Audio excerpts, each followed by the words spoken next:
What's up, everybody? I didn't join the stage intentionally because I wanted you guys to see the background of our new setup in the new studio. I'm going to drop out again so you guys can see it. But like you guys all found out last episode, Eileen has stepped away from her mic for a little while to get family stuff all squared away. And so I just wanted, we're going to just move things in a different direction. So first, I want you guys to take a look at the new studio. I left the colors, the teal and the purple. I'm also leaving the teal and the purple behind me because of the gravitas of suicide awareness and mental health. When I read those numbers last episode, I couldn't believe how many people, like 200,000 people a year, were losing to the darkness. And so even though September is over and we're now in October, I definitely want to keep it on everybody's radar. Again, if you have not talked to somebody in a long time, if you haven't, somebody that like when we had Adam Blevins on the show and he was talking about there are signs that people are going through stuff, behavioral changes. So if somebody who used to go to lunch with you doesn't go to lunch with you anymore, maybe you should reach out to them and just see what's going on. Anyway, so we're moving in a new direction on the Curmudgeon's Corner. And I'm so happy to be here with everybody, you guys. I'm Aaron Burkett, and we're hanging out in the corner. It's Saturday night. We have an unbelievable guest backstage. I excuse me. I think he's a bigger fan of Phoenix E.O.D. than I am, and that's saying a lot. But he's been kind of new on the scene. We're going to get to know his story. Definitely is beating the Phoenix drum, and I super appreciate him. So I'm so excited to have him on the show. Anyway, I was saying hello to everybody in the chats beforehand. Celtic is here. Good to see you. What a fantastic guest he was in Curmudgeon 63. Just a great time. This has been such a fantastic week for me. Trying this whole new thing. It's called the laws of attraction, and I'm trying to be positive. I'm trying to think of, when somebody does something to me, or like I see somebody, speeding and trying to get around me and stuff like that, and people having weird behavior. I try to think maybe there's something else going on in their life that I don't know anything about. And somebody who's driving aggressively, maybe they need to get to the hospital real fast for a loved one or something like that. I don't know. So I'm just trying to be as positive as I can, and trying to not to be cliche, but look at always look at the bright side of life. I'm just trying to find a silver lining in everything, and it is definitely helping me. My brain feels better. I feel more positive. The guy that we have coming on our show, he's a man of faith. He talks about his faith, and I think I played that clip. I don't know if I played the clip last Curmudgeons or not, but the whole idea of we don't find growth on the mountain. We find growth in the desert. We find growth when things are hard and when things are challenging. That's where we really find growth. And so now I'm trying to look at challenges. I'm trying to look at the desert in a different light. And man, it's got an effect on me. It's wild. 7 day a week fast for a full body reset. Paul, you should probably talk to BioBombs about that, because he did that, and it was, he went through some hell. Titan Tim's in the house. Papa Smurf's in the house. Rick Smith is in the house. Humberto, HM Auto Detailing. Good to see you, sir. I got to go out and hang out with Brian Spittler yesterday afternoon. I guess it would be afternoon. I got there around 12 o'clock. We filmed episode 9 of No Direction Detail, which I think is one of the more fun podcasts that are on Thor Media, if not the funnest podcast. That was a great time. And then after I left Brian, I got to go over and hang out with Biobombs, and we hung out. And there's a gastropub that we go to every Friday that I see Brian. We usually have dinner with Biobombs. And hanging out with those guys is so much fun. We laugh until we cry. It's really, really fantastic. All right. So we've been here about 6 minutes. I think that's enough time to get people. I can't go 7 hours. Dude, we did 9 hours that day. I was there an hour before the show started, and I stayed an hour after the show was over because Rick Smith and Socrates just wouldn't shut up. They just kept talking to each other. It's crazy. That was a 9-hour show, and I sat in the chair the whole time. All right, let's get the mental floss out of the way and get this show started. What do you say, kids? Bum, bum, bum. And thank you, everybody, for being here. Let me see if I figured this out yet. Share screen. Check. Share. Your story may not have such a happy beginning, but that doesn't make you who you are. It is the rest of your story, who you choose to be. So, who are you, Panda? Maybe it can, if you are willing to guide it, to nurture it, to believe in it. But how? How? I need your help, Master. No, you just need to believe. You have forgotten who you are, so forgotten me. Look inside yourself, Simba. You are more than what you have become. You must take your place in the circle of life. How can I go back? I'm not who I used to be. Remember who you are. You are my son and the one true king. Remember who you are. I implore you, try. Try to make the world a better place. Look inside yourself and recognize that change starts with you. It starts with me.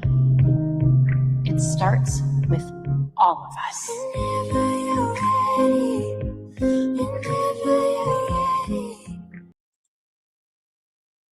That one, I really like that one.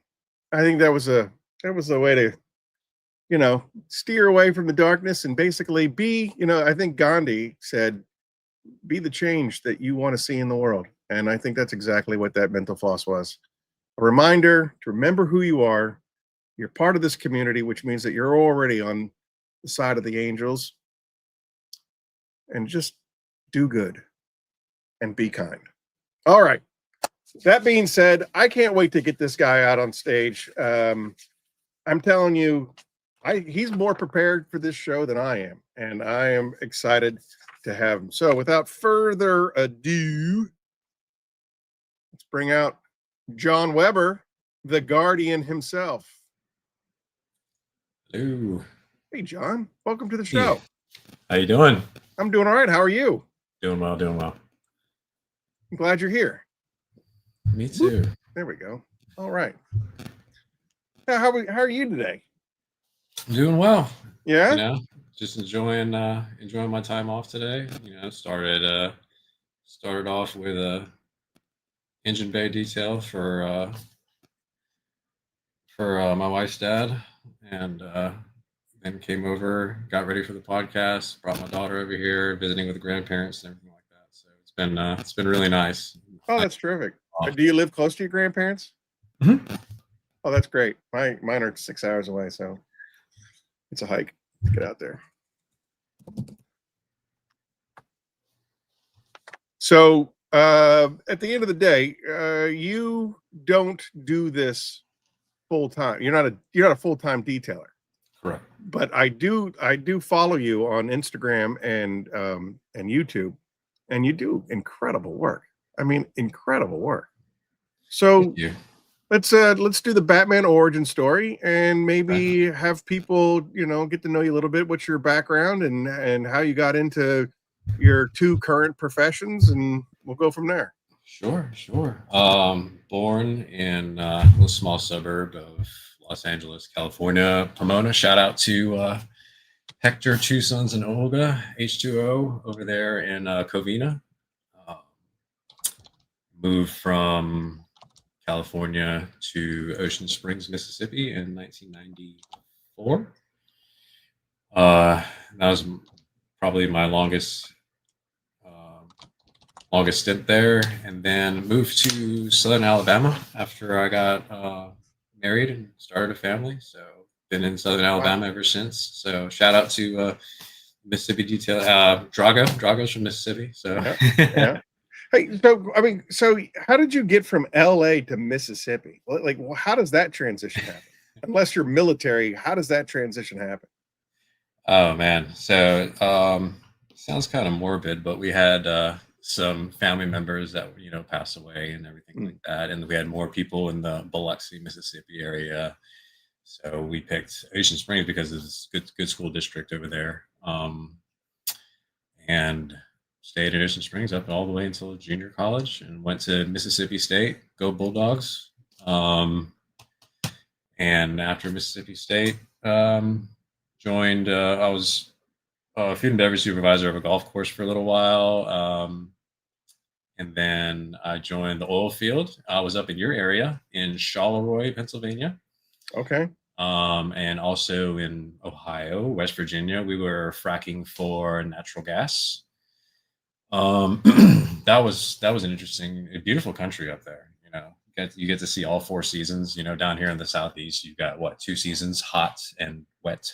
That's about it. So, Steve, see, and my associate's degree was in computer science, and my bachelor's was in interdisciplinary studies with graphic design and marketing, and also business background. After the oil field, I think, let's see, was it Obama shut down the oil field? I got laid off. And all the oil rigs, they shut down the Keystone Pipeline. Yeah. And that's when I came back to the Southeast. And then after that, the Death Star called me and they said, well, you did telecom and all that stuff in the oil field. And they said, do you want to do telecom for us? And for 10 years, I've been with the Death Star doing telecom infrastructure, fiber optic, networking, layouts, troubleshooting, business installations, voice over IP, networking, anything and everything to do with telecommunications. So wow. So I've been doing that for close to a decade now. So and so then what got you started in detailing? So my grandmother paid me like $50 to do an inside and out on one of her vehicles, and $50 in the 90s, to a kid was like a whole bunch of money back then, So that's when I got bit by the bug. My dad, he got me a Haynes manual, Shilton's manual, and he taught me, the DIY way of taking care of cars and stuff like that. So I've gotten on my first car, I got to 300,000 miles just by reading the Haynes manual and Shilton's manual. I'm sure Papa Smurf Eric is familiar with those manuals. And so first car was 300,000, second car was almost 300,000. And I'm just like, well, if I can get these cars going for, 300,000 miles plus, I mean, why not take care of the aesthetics of it as well? So that's when that detailing bug really accelerated. I got to learn all the ins and outs of how to do things, hone the craft. I've been doing it for a while, and shoot, but that was when the internet got started first. So we didn't have Facebook, LinkedIn, Instagram, TikTok, YouTube, Threads. We didn't have any of that. So it was just word of mouth, really, since the 90s or late 90s, early 2000s. And I'm just at 40 years old, I'm just now figuring out how to do social media. So yeah, I you know, that has definitely been my biggest challenge. And if it wasn't for Christian from Biobombs and Jamie the cleaner, I would still be in the dark age when it comes to being able to post stuff and make clips and all of that stuff. My editing game still sucks balls. yeah. Oh yeah, I bet. Yeah, Conway, I bet you got a whole library of those manuals with all your skills and craft and all the cars he works on. Good Lord. Yeah, he's the rocket man. He doesn't need Yeah. manuals. He knows all this stuff. He's like a robot. I got Conway. How much jet fuel does it take to take a small tuxedo cat named Sylvester into orbit? I'm just wondering. I'm just kidding, Conway. Hey, Conway, can you go ahead and just ban Rick Smith? You can just, you can just kick him out of the chats. It'll be all right. He'll be okay. Rick Smith likes to start trouble. Yeah. All right. Your day's coming there, Rick Smith. There's one of my good buddies. Shout out to Gideon. There was another guy that gave you a shout out. Titan somebody. The chat's flowing so fast. Titan Forge X. Do you know that guy? He called you Weber. Titan Forge, maybe Weber. Oh, that might be Nick. Yeah, he's probably one of my coworkers. All right, cool. Well, we appreciate your support, Nick and Gideon. Thank you very much. Welcome to the corner. Bump, bump, bump. All right, so what do you want to talk about first? Do you think we should open up the show? This guy here has been bugging me for 2 weeks to come on Curmudgeon's Corner, and he wanted to do a throwdown with the Curmudgeon, the head Curmudgeon. He wanted to do a throwdown with vodka shooters. And then at the last minute, he was just like, "Oh, I got church in the morning." I was being considerate of your diet because it would be bourbon, So. Yeah, bourbon. Yeah, I haven't. I had my cheat day yesterday with Biobombs. Okay, that's fair. Sometimes it's just really, really hard to pass on. It's a I think it's called a quesadilla three-way, and it's like short rib is one, and then carnita is another one. They're so good. They're just so good, and I'm like, you know what? I think I've earned it. So, but we can do vodka. So I went and I got all my shooters ready to rock and roll. Oh, there's Jamie. Hey, Jamie. Jamie the cleaner. Look at that. Speak of the devil and he appears. Yeah. I literally just said my editing game has been boosted. Yeah, Jamie. Because Jamie's going to go see Eddie soon. I sent Jamie some fleece-lined Crocs. So fleece-lined. Now they don't have the snow spikes, so he's probably going to fall in Eddie's driveway. But Earlier today, when we were talking about picking up these shooters, you said that you should have just shot over to Pensacola, Florida. Yeah, I should have. How close are you to that? Like 30 minutes. So it's literally like right there, because that little piece of Alabama that's in between. Yeah. Like real quick. So that's how I know. I know right where you are. I spent the first 3 years of my life in Pensacola, Florida. My dad was at in flight school for the Marines. Oh, okay.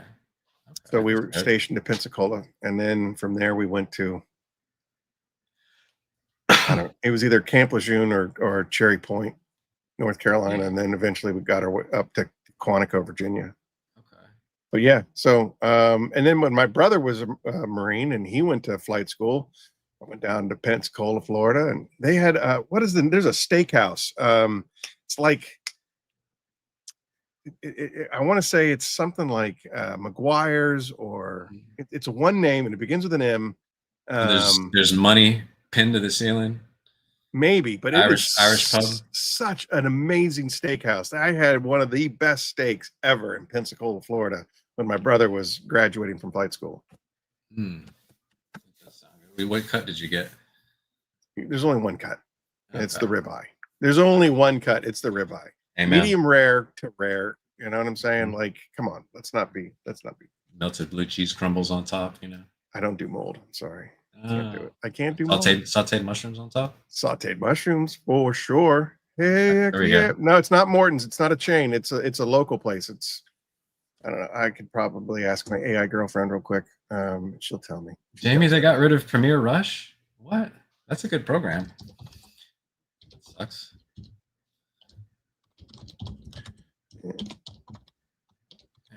Who's in there? Humberto, I see you. Wes, I see you. Corey, I see you. H&M. Look at all these people too. So, yeah. Well, did you want to do one? Yeah, Okay. we could start this show off. I'm serious. Like, hey, I'm telling you, I didn't ask you, and I should have asked you backstage. What's your time frame here? I got until mass at 8 a.m. So It's gonna be that kind of a show. Yeah. All right, which one do you want to start with? Let's crack a lack it. You want the lower tier, the Smirnoff, I guess. All right, yeah. Yeah. The dog. While our palates are still fresh, let's go with the dog water. Okay. Yeah. Oh, it's apple juice, kids. It's apple juice. Yes, clear apple juice. Yes, it's been filtered. It's filtered apple juice. Yes. I thought I brought the whiskey glass too. So. I thought these were shots. Papa Smurf this morning corrected me and said these are shooters. Oh, excuse me. I call them airplane bottles because buy them on the airplane for 300% markup. You call them airplanes? Airplane bottles. Airplane. Yeah, because they're all right. Cheers. Bloop. Cheers.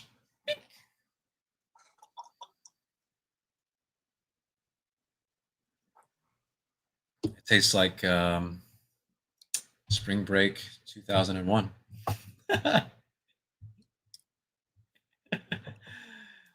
I'm all right with it. I mean, it's okay, but it's a good. It's a good mixer, that's for sure. So, but dang, you down that thing. I was just taking a little. Okay, here we go. No, it's a 3-hour show, so you might want to pace yourself. All right, I'm the big dog for a reason. Okay, one down. Okay. All right. They removed it from the App Store permanently. Oh, why? That's dumb. What is Gideon saying? Oh, I missed it. This chat's going fast. Here, I'll bring it up for you. Oh, Spring Break 01 was hitting. Oh yeah, you're right. I forgot about Hypnotic. Do you remember that stuff? What? That blue bottle? It was like a blue cloudy liquid. It looks like Titan. It's like a blue cloudy liquid, and it comes in like a Pinot Noir shaped bottle. Okay. But it's a liqueur. It's like a mixer, kind of like Midori or a triple sec. But it was all the rage. I was just talking to Rick Smith about this. It might have been yesterday. I don't know. We talk a lot. I don't necessarily remember if it was a spring break, but I did 2 years of college. And then when I got kicked out, I joined the Army. And then I went back to art school. And art school was an experience. Oh, I bet. I was there for graphic design and visual communications. That was my field. I lived in downtown Pittsburgh and went to art school, and that is when the boy became a man. I saw some things, I did. And these parties that we would have, because it was basically AIP rented out a ginormous apartment building, and that was student housing. So we all lived, in this massive apartment structure. I remember my brother saying, "Hey, when we came to visit you, the very first thing when he and his first wife, he was like, when we got off the elevator, 2 half-naked girls are running down the hall and go into another room for a party." And that's the kind of thing that happened all the time. And so our parties, we'd have like trash can, a lined trash can, filled with Everclear, or Hawaiian punch, or cut up, wild turkey and Hawaiian punch. cut up And, fruit. yep, cut up fruit, jungle juice. You know where I'm going with this. We called it hunch punch because by the end of the night you were hunched over, calling dinosaurs. Just No, we would call it jungle juice, and we'd crack those glow sticks, throw those in there, and then you take a brick of dry ice and you throw that in there, and then it just that's clever. It fogs and it looks green, it glows green and all that other stuff. Mhm. We would Dry get ice. That's clever. wrecked. We did something similar at the fraternity house, but we did not use dry ice. So dry ice, that is a smart idea. Yeah, dry ice is awesome. For parties, like, it's so easy, it's so cheap, and it makes a great effect. So Yeah. Shout out to the SIGEPs at Mississippi State. Sigma Phi Epsilon. There you go. with this, No, when we were making our punch. oh. This was a local chapter of the first college that I went to. Beta Omega Alpha. Yes, sir. Yeah, we called ourselves the Brothers of Asceticism because we were above such worldly things. No, gosh, I still remember. No, we weren't. I still remember all that stuff. Yeah, redonkulous. What is it? Alpha, beta, delta, kappa, eta, theta, iota, kappa, lambda, mu, nu, xi, omicron, pi, sigma, tau, epsilon, phi, chi, psi, omega. It was like ingrained into us. It's crazy. Yeah, and having to count in Roman numerals, I, V, V, I. Yeah. Yeah. Is Papa Smurf talking about those New Orleans drinks, those Incredible Hulks? Or no, those are hand grenades. I'll have to ask the AI girlfriend, what is an Incredible Hulk drink?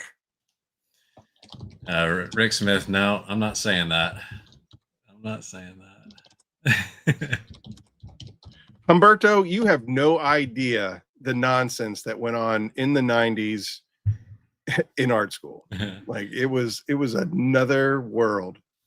HM Auto Detailing. The secret is eat a lot of carrots and use oil of Olay. No, I'm just kidding. What? Wow. HM says, why does John look like he's 20? I guess it's just genetics. Hypnotic and Hennessy. Oh, okay.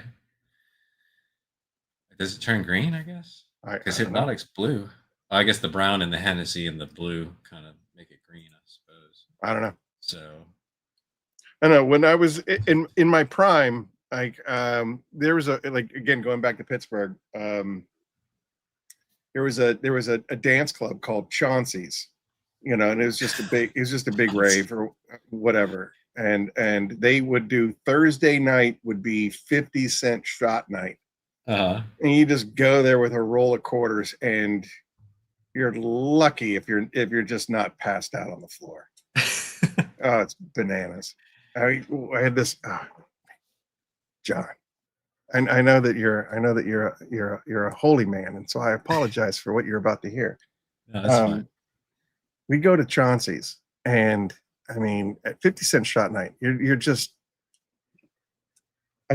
My dad's starting to watch this show, so I probably shouldn't tell these stories. But anyway, Your mouse. 50 shit. Yeah, Dad, you might want to step out for a hot minute. I had to. There was the three of us. It was me and Buddy and Kenny, and Kenny was a chubby chaser. He liked the big girls. Thing, huh? Okay. Yeah, it was his thing. He that was his thing, and he was the best wingman in the universe because there's always the one girl that is kind of blocking everybody from getting to their friends. You know what I mean? It's just like, you got to get through me. And Kenny would just go right up there and schmooze her and take her out of the picture. And then Buddy and I would just, go in, we'll buy some shots, we'll have a good time, and everybody's happy. That was a wild. That's his thing. That was a wild time to be alive. I'm a chubby chaser too. Okay, HM, good for you, buddy. You know what? You, sir, just made the roster. Yeah. Well, HM, the secret is the Zimas for them. You got to give them the Zimas. Yeah, 50-cent shot night, misdemeanors in the making. No, we never got. I never got in trouble with the law. Ever. I mean, I got arrested once, but that was over like man, it's a whole nother story. It was over a suspended license.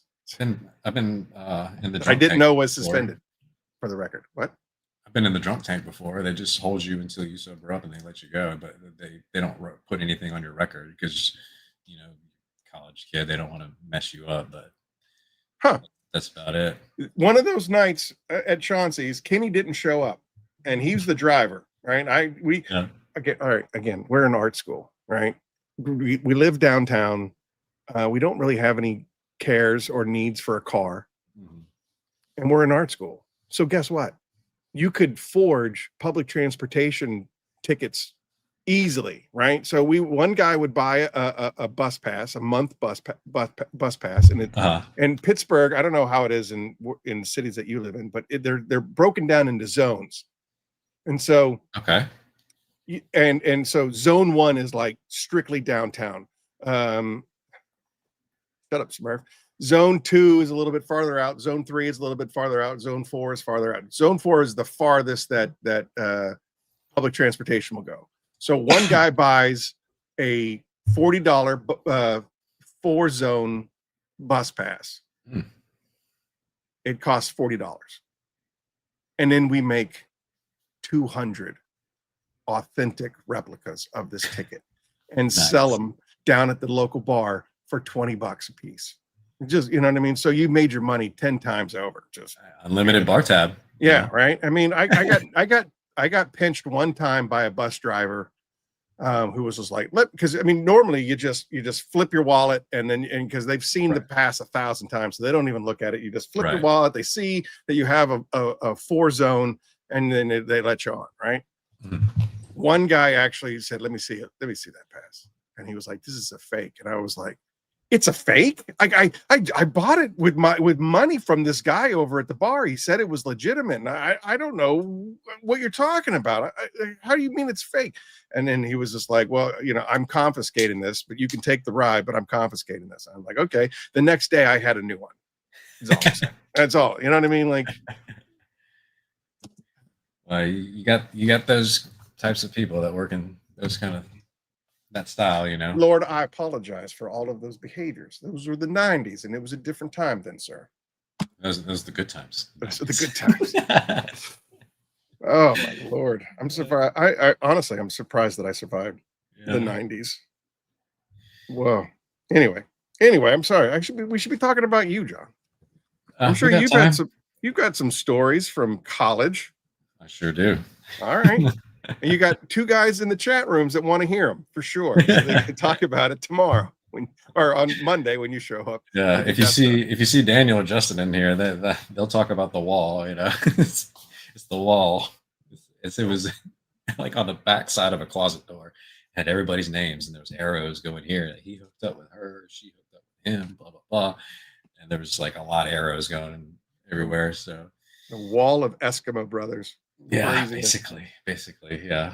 I mean, there was that fraternity house was 45 rooms. It was a 45 or 52 man fraternity house. So yeah.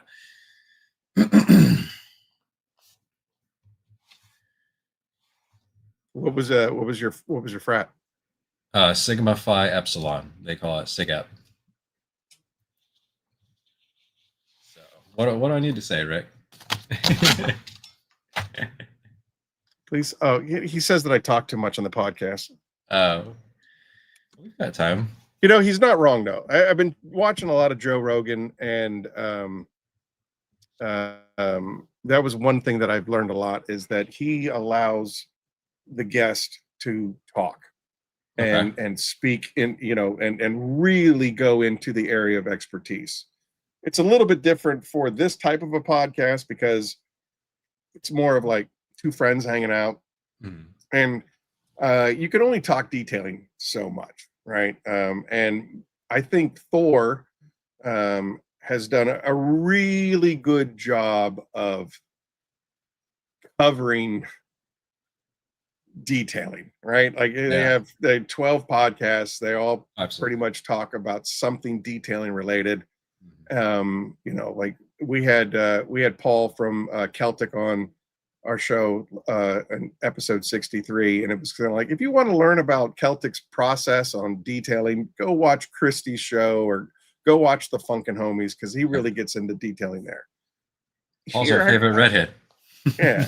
Here, I want to get to know you, John. I want to Right. get to what are your hobbies, and what do you do when you're not, working at the Death Star and detailing cars? You're a husband, a father, Mhm. a devout Catholic. Like what does your world consist of? Well, shoot, chasing around 3 kids takes up a lot of my time. I Yeah, I'm sure do. it does. Yeah. I'm sure it does. If you don't mind me asking, what are their ages? See, we got 9, 3, and 8 months, something like that. So, Well, congratulations on the 8 yeah, months. Wow, that's yeah. Thank yikes. you, thank 9, you. 3, and 8 months. Yeah, and I'm a girl dad, so very proud girl dad. So I've been learning all sorts of Lulu, you know, all these squishmallows and all this stuff. I've got nephews and stuff, so I get to play with the Hot Wheels and the Nerf guns and stuff like Yeah. that. So, but hey, Greg, welcome in. Other than that, I mean, I do enjoy uh, the Traeger. I do enjoy cooking. I'm a big fan. I mean, you and I are both foodies, so we can Yes. we can All riff right. on that for We got sure. to get So, you in contact with Platinum Glass so that you can be added to the Instagram Carnivore Club. We have a Carnivore Club on Instagram where everybody's always taking okay. pictures of whatever they're cooking. And yeah, I just recently got a Traeger a couple of months ago, and we had so much fun with it. My dad bought a Traeger because he wanted one over at his house. Mm-hmm. He called me today and he was like, what's your take on doing a brisket? I was like, oh boy. China syndrome. That's my cousin Jenny, actually from California. I'm actually going to go to California in March. Hey, So, China, welcome to the show. China We would syndrome. appreciate a like and a subscribe, and hopefully you enjoy what you hear tonight. Yeah. Hopefully, I'm going to send Duck Pond a message when I'm in California just so I can get a selfie. Because I'm going to be in that area, and I'm going to try to get in touch with Christy and everybody over there in California. I think Josh V is a little bit too far north. But we'll Josh see. V and Adrian are both in San Diego. Yeah. They're in San Diego. I know Cat Guy, Mark Sosi, he's in Irvine, Orange County. Duck Pond is in Orange County. Mhm. And I'm trying to think. I think Eileen is probably too far out from you. Eileen's over in the high desert, 29 Palms. And the then Sprinkle, I see you. There you are. And then let's see here. You might be somewhat close to Detail Doug over at Detail Okay. It. Yeah, I just want to meet up with people, have In-N-Out Burger because I hadn't had In-N-Out Burger forever, and get a selfie with local detailers and stuff like that. I'm gonna say something that is probably gonna get me canceled. In-N-Out Burger. I don't know if it's the hype. I don't know if it's worth the hype. I gotta be honest with you.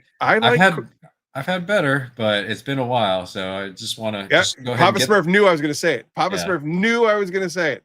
Like my brother and I, we were in Arizona, I think it was Phoenix, Arizona. It might have been Texas, but I think it was Arizona. And we went to town on In-N-Out Burger, and I was just like, it's not bad, but I don't know if it's No. worth the hype. No, I mean, Carl's it's Jr. been so I long. thought Carl's Jr. was way better. I do. I like Carl's Yeah. Jr. Their Western Well, bacon cheeseburger was banging. 100%. Over here, it's Hardee's, and it was 24 hours a day at a college town.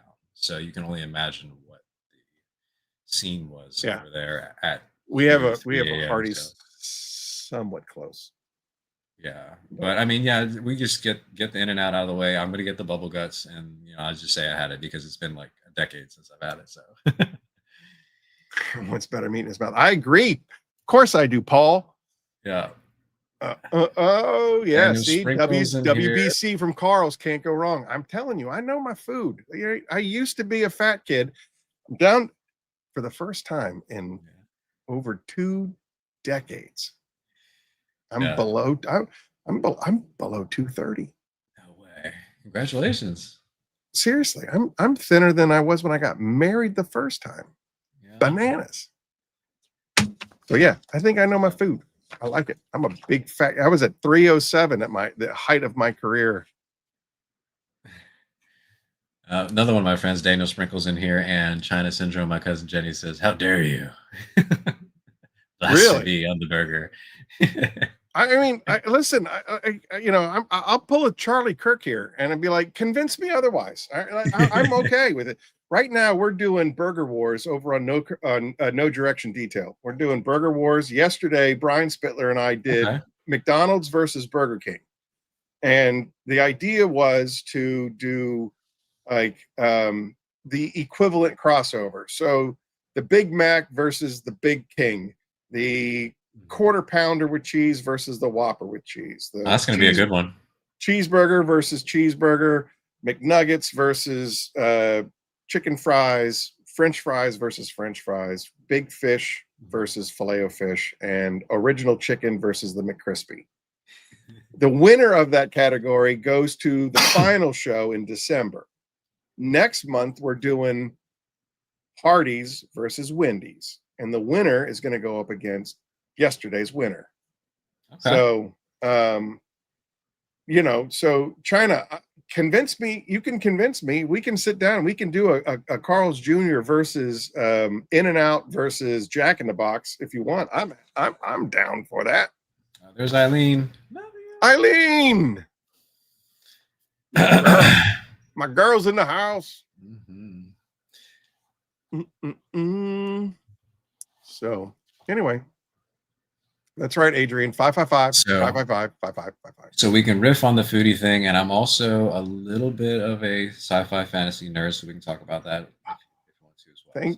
Thank God Eileen is not here, because you know how her eyes glaze over when we start talking sci-fi and pop culture. Yeah. Well, why don't we save? I will get into that. That's wild. Let's do another shot. Yeah, it's almost been an hour. So okay. I got the absolute regular and the variant Mandarin. You're the guest. You're in charge. Let's do the regular, and then we'll do the variant after that. Some of the flavors that they put leave like a twang. You know what I'm saying? Yeah. Like weird. I haven't done absolute in a long time. Again, my vodka of choice is Svedka because it's cheap, and I'm not drinking it for the flavor. I'm drinking it for the effect. Yeah. Fire for effect. Absolute apple juice, by the way, kids. Again, we don't drink on this show because this is a family program. Clinkies. Cheers. This one's got the more kind of nail polishy. For some, why was Smirnoff smoother? That's interesting. Yeah, it definitely was. Why? I enjoyed Smirnoff better than Absolute. Let's talk about that first. Wow, that's weird because they charge more for the other one. They sure do. Mm-hmm. That drink would be great with an In-N-Out burger. Yeah, so that you couldn't taste it. Mm-hmm. Papa Smurf tells me, because Papa Smurf lives in the greater Bay Area of California. He tells me all the time when he goes to In-N-Out Burger, and he's like, what did Paul say? All right, Paul's. If Eileen's laughing at something, I tried carrying 63 to make Aaron's life easy. Yeah, he did. He did a great job, Eileen. You are missed. So he tells me it's called Animal Style. Yeah. Do you like Thousand Island? Sure. Yep, that's Animal Style. All right. And then there's another one where you can get it it's something that you order off the menu where like the grilled onions replace the buns or something. I forget. Oh, that's interesting. I am speaking out of pocket, so I could be completely wrong, but apparently you can have grilled onions, like full rings of onions making the bun. And yes, Adrian, we are doing a flight. So Yeah. yeah, thank you, Ghost. This is for Adrian right here because he's the. There you go. Look at that. Man, thank you, John. Thank you. That's what Adrian's shelf looks like. So It does. Yes, it does. And the man is single-handedly holding down the West Coast. So if you're on the West Coast and you want some Phoenix products, you reach out to that man, IamDetailedAF.com. We'll hook you up. So what's the story behind Guardian? Oh, okay. So obviously it has to do with the faith. Oh, you know what? Guardian. Hold on. Time out real fast. Yeah. I apologize to interrupt you, but Eileen is punching from the stadium. She's up in the stands and she's still throwing hands. Still throwing hands. No, I didn't get a hat. Okay, Eileen, I didn't. Did it get lost? Look at Eric. You know what, Eric? You can get kicked off the show too. All right, sorry. I'm sorry for interrupting. Please. I saw Drago wear one too. They look pretty clean. I like the vent holes in the back, so I might have to get me one of those too. Is that like an old fashioned baseball cap? I think it's that dry fit material. I mean, correct me if I'm wrong, Adrian, but it might be that dry fit material. So because when Drago showed it on oh shit, YouTube or something like that, you can see the air holes in the back, so makes you more aerodynamic. Okay. So you were saying before I rudely interrupted you about Guardian. Oh, you're fine. You're fine. Yeah, when I was baptized Catholic, my guardian angel was the angel Gabriel, which is the guardian angel of telecommunications workers, postal workers. It is the guardian angel of, they call Gabriel the messenger. So that's where guardian came from. And the colorway of green and gold is the colorway of my daughter's private Catholic school, St. Patrick's. So that's where I came up with the colorway. All right, excellent, awesome. So you send your daughters to private Catholic school. Mm-hmm. You are self-proclaimed Catholic yourself, and when you go to your Facebook page and whatnot, you have a kind of a mantra up there about your faith. Correct. How much of an influence is that in your life? The mantra is clean, preserve, and protect. So not only does it apply to vehicles, it also applies to life. Clean as in eating clean, clean as in the way that you would treat others, treat your life, treat your health, preserve. The second I guess you could call it pillar.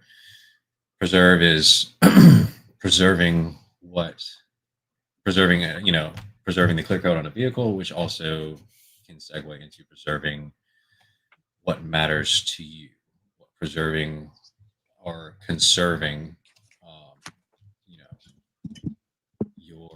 your beliefs, what you stand for, and protect in our world, auto detailing. Could be ceramics, could be PPF, could be a multitude of things in the automotive space. But protect as far as protecting your beliefs, protecting your family, protecting what you believe in, what you stand for. That's where clean, preserve, protect came from, basically. So, okay.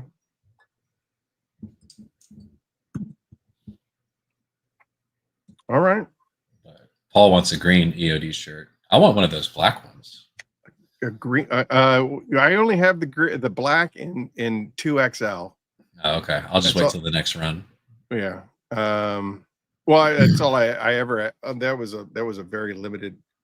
So basically, there was a big screw up with shirts And I told my printer guy, I was like, hey, I got all of these black t-shirts.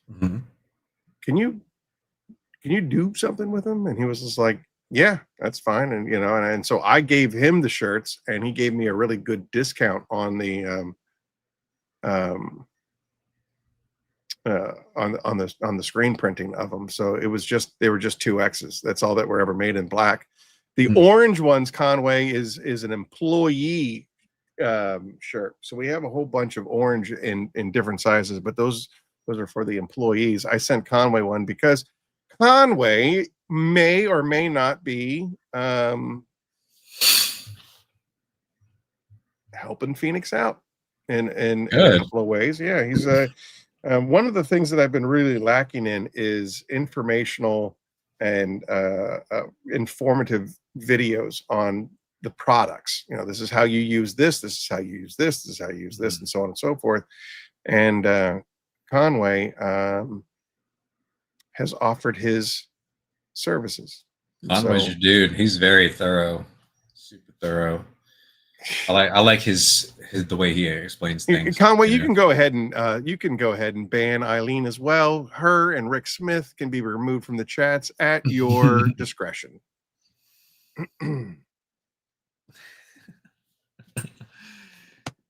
Oh man. But, So, hey, you want to keep riffing on the food thing, or you want to I'd love segue into the we can do sci-fi anything. fantasy thing, or dude, all right, show of hands, who wants us to start talking about food or talking about sci-fi? One in the chat for food, 2 in the chat for for sci-fi fantasy. Because I can talk about either one of those forever. Yeah. Or three in the chat for movie and TV shows. Dude, I've been on this kick.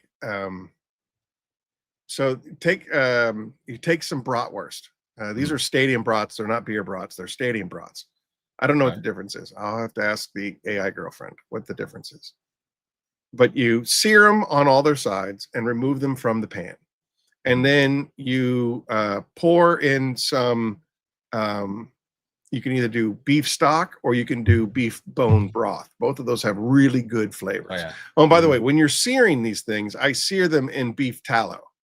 I scoop out some beef tallow, let that mellow down, and then I sear them and fry them in the beef tallow. Did you notice that you digest better using the beef tallow versus the other stuff? Oh, 100%. Yeah. 100%. Yeah. The two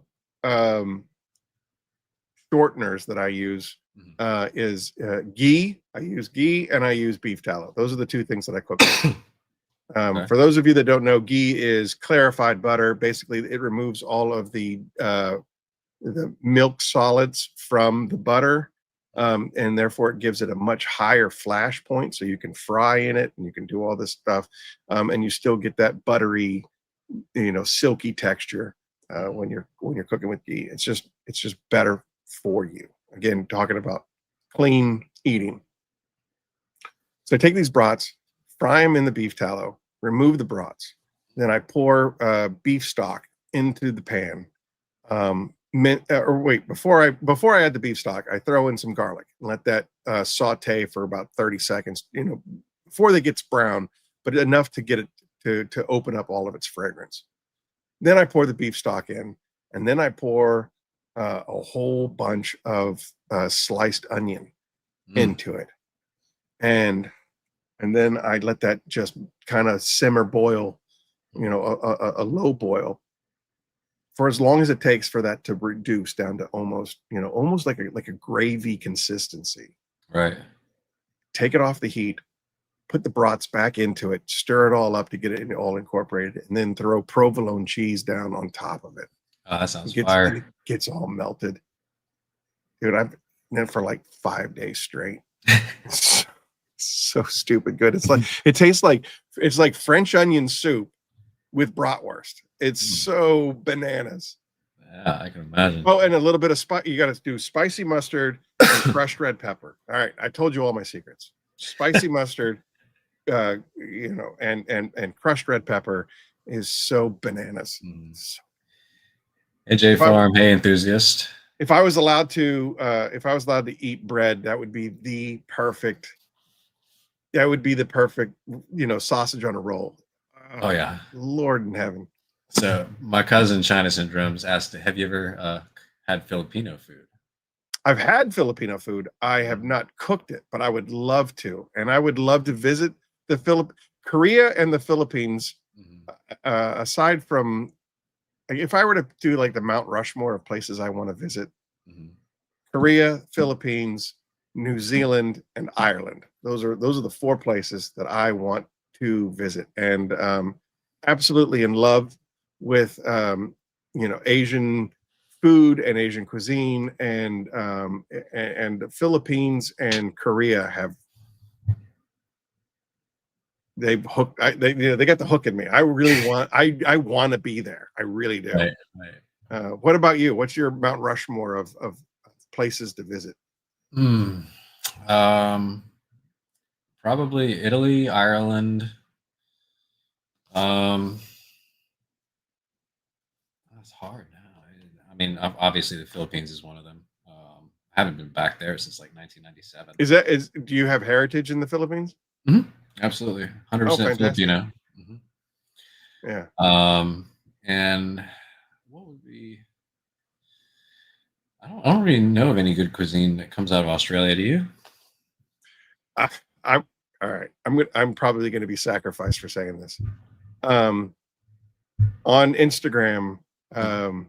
I follow Brisbane Burgers. Okay. They, you can ask Papa Smurf this. We send food porn back and forth to each other Mhm. all day, every day, and I think Australia has it dialed in on their burgers. Those Okay. burgers look on fire.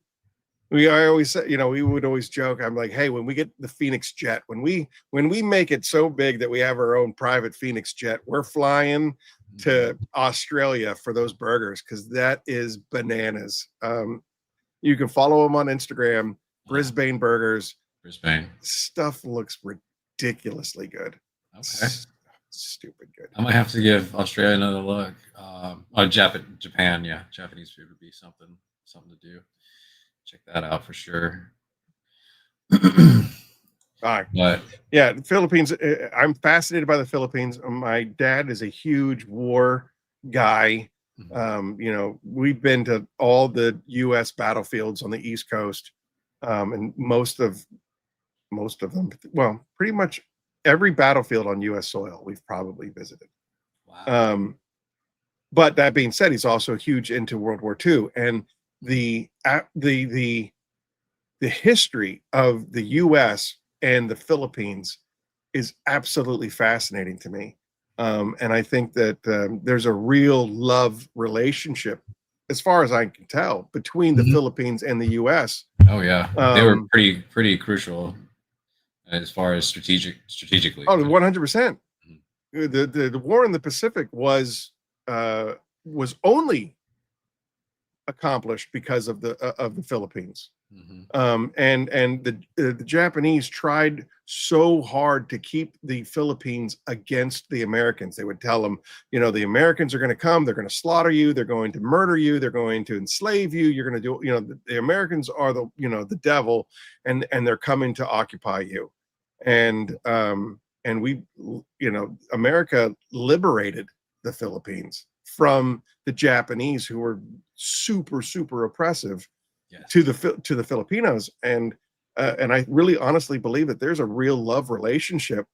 Um, and I'm a big fan of Anthony Bourdain. I love all of his cooking shows, watch all of his stuff, and he has a show called Destination Unknown, and he Mhm. goes to the Philippines, and there's a marriage of food and cuisine, Filipino cuisine, and you guys have even adapted Mexican cuisine with the Filipino style. Like, there's just such. I would love to visit the Philippines and just be a part of being able to experience all of that. Yeah. Um, There's a lot of people that have taken it and done like fusion versions. There's what is it? Ruby Gin is a restaurant over there in Pensacola. Is a Filipino restaurant, and that's about as authentic as mom's cooking and I've had in a long time. So, but do you have a if okay? Let's say carnivore is cheat. Let's say you're on cheat day. What's your guilty pleasure? All right, that's a hard one because I was all right. I'll tell you this. I married my wife for her pasta. Mm. She makes this this marinara sauce with spicy sausage and a bunch of other magic ingredients, and I on on like and you can put it on anything. You can put it on penne, you can put it on angel hair, you can put it on whatever pasta floats your boat. But I fantasize about this pasta dish. So I would say that if I had, to die on the hill, like this is my last day before I get executed. Mhm. I think I'm going to request her sauce. I think so on any pasta. I don't care. I prefer angel hair, but penne, I don't care. It's that good. Yeah, well, the penne like holds it in the little tube, Mhm. so Yeah. you get a good bite. I'm talking the good bite. Yeah, for sure. Sure. Yeah. So if I'm gonna go off my cheat date, it's gonna go. I'm probably gonna have to go to pasta. I love pasta. I love whatever Alfredo. I don't care. I love pasta. You want to do it's 8 o'clock. You want to do a giveaway real quick? Yeah. What do you want to give away? Just I got 2 bottles left of Tropical Thunder, or excuse me, Tropical Sunset Apex soap. If you want to give one of those away. I was just gonna do. What would you do? A gift card? You want to do a gift card? Yeah, just normally do All a right, gift card. You let's can do a just gift invoice card. me. That's a lot easier. All right. So we'll go off the penne for me. There you go. Boom. All right, here we go. How many minutes does John live away from Pensacola, Florida? I will accept 2 answers because I can't really quite remember.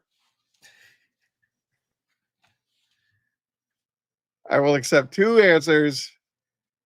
52, 34, 30. Eileen wins. Da-da-da-da-da-da.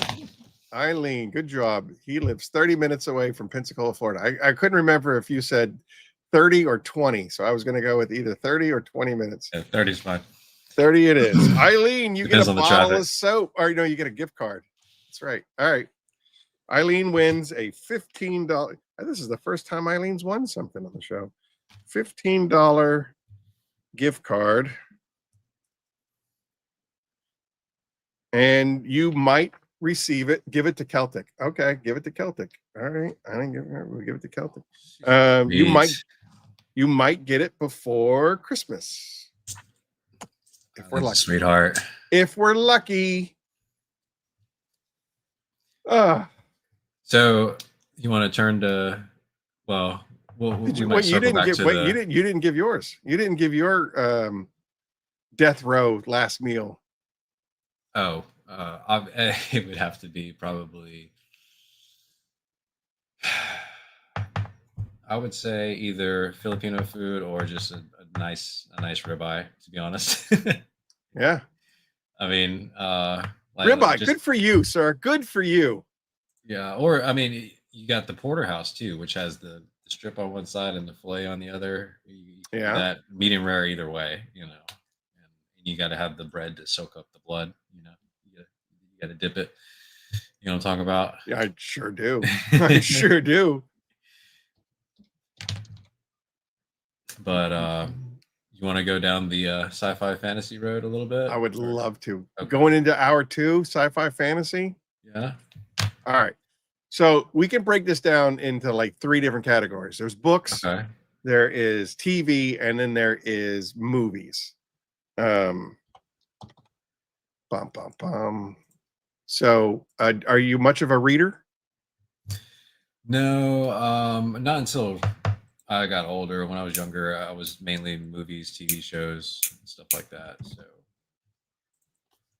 Okay, so then we'll skip over books like Isaac Asimov or up until recently Frank Herbert's Dune, and we'll just jump right into Dune was the movie was actually really good. the movie. It was fire. I enjoyed it. Mhm. And for the record, Paul Celtic Interior Detailing has already received his gift card. So there, get off my back, Eileen. Wow, that was fast. Yeah, that's what we do around here. You got his info already. Yep, I already had it. And I've only had 2 shots, so we're still on the tracks a little bit. All right, so then let's do your Mount Rushmore of sci-fi TV. Sci-fi TV? Yeah. You know, for example, Firefly, the greatest sci-fi. I was gonna time. say Firefly because they only had 1 season. It makes me mad. It really You makes know? me crazy mad. So, And you know what? Do you know why they only had 1 season? what was it? A contractual issue or was it a? Nope. It was a grudge. Oh, really? Hey, Eddie, how you doing, buddy? Eddie. All right. So basically, the show was created by Joss Whedon, and I don't know if she was the CEO at the time of Fox but whoever was in charge of programming at Fox had a real bone to pick with Joss. Joss and her had a major issue, and so she aired every single episode out of order. So week 1 was episode 6, week 2 was episode 4, week 3 was episode 9, week 5 was episode 1. And so nobody could follow anything of what was going on, and viewership dropped off drastically by weeks. By the 6th episode, nobody was watching it. But there, it did create this huge cult following, and people that were able to figure out and actually watch the show as it was intended loved the show, and that's why it resulted in that 2-hour movie afterwards. Serenity, the movie, to just kind of wrap things up. But yeah, it was a dispute between Joss and the director of programming at the time, and she completely torpedoed Firefly. And to this day, to me, it stands as the #1 sci-fi show. It's like sci-fi western kind of deal, So Keith Firebird wants Eddie to know if he got the. Oh, Eddie answered already. Never mind. Sorry. Okay. All right. So that's #1. Firefly. What do you got? Yeah. Well, are you a Whovian? A doctor? Are you talking about the doctor? Yeah. Yes. Yeah. I definitely like the doctor. Probably that. Do you remember? What was it? Gillian Anderson and David Duchovny, X-Files. Do you remember that? Yeah, I do. Yeah, X-Files for sure. And what was the other one? Battlestar Galactica. Remember that one? I do. Which one? Are we talking about the one in the 70s or the more recent, like early 2000 ones? The one with what is his name? Edward James Olmos and Mary McConnell. Right. I forgot. There's too many actors' names that you have to remember, and obviously, there's going to be a Jedi versus Starfleet kind of thing, but I did like Next Generation. Okay. I never really got into Generation. I wasn't like the biggest. By the way, who's your favorite doctor, by the way? Which one? Let's see. I was watching it in the early 2000s. So which one was it? I'm going to say for me, David Tennant was the best. Like, for hands down, David Tennant. I like him as an actor. I've liked him in most things that he's done. He played Mr. Purple in the Luke Cage what's her face show. He plays the demon in that that Amazon movie, the Amazon TV series. What is the name of the TV series where he plays the demon and that other dude plays Gabriel, the archangel, and they have to team up to prevent Armageddon from happening. It's really a good show. Did you ever get into Lost or Westworld? Wasn't a big fan of the Lost. Westworld season 1, as far as I'm concerned, is top tier. Okay. But it really took a turn. Season 2 and season 3 just fell off the wheels fell off the wagon. Now, if I could detail any fictional vehicle, Millennium Falcon. You're mad. First of all, the size alone, like Eileen will complain about an RV, the Millennium Falcon, with all those little intricacies and stuff like that. I mean, it's a bucket of balls. So just put Kraken all over it, you know. Yeah, that's right. You spray down with Kraken and call it a day for sure. I am excited. All right, let me. I'm going to jump ahead of. Are you excited about Tron Ares? I have mixed emotions about that, but I want to be really. One with Jeff Bridges. I mean, the first one hard to beat. You know, first one is fantastic. I love Legacy. I love Tron Legacy, especially with the Daft Punk soundtrack. Are you kidding me? They did really good with that. It's kind of long in periods, but I think the story was fantastic.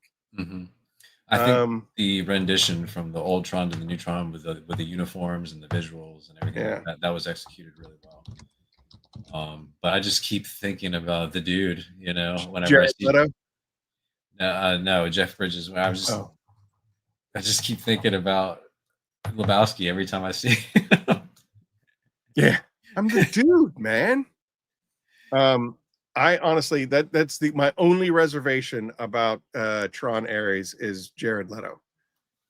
He's let me down every single time. Are you talking about Joker? Or his Joker was terrible. His Morbius was terrible.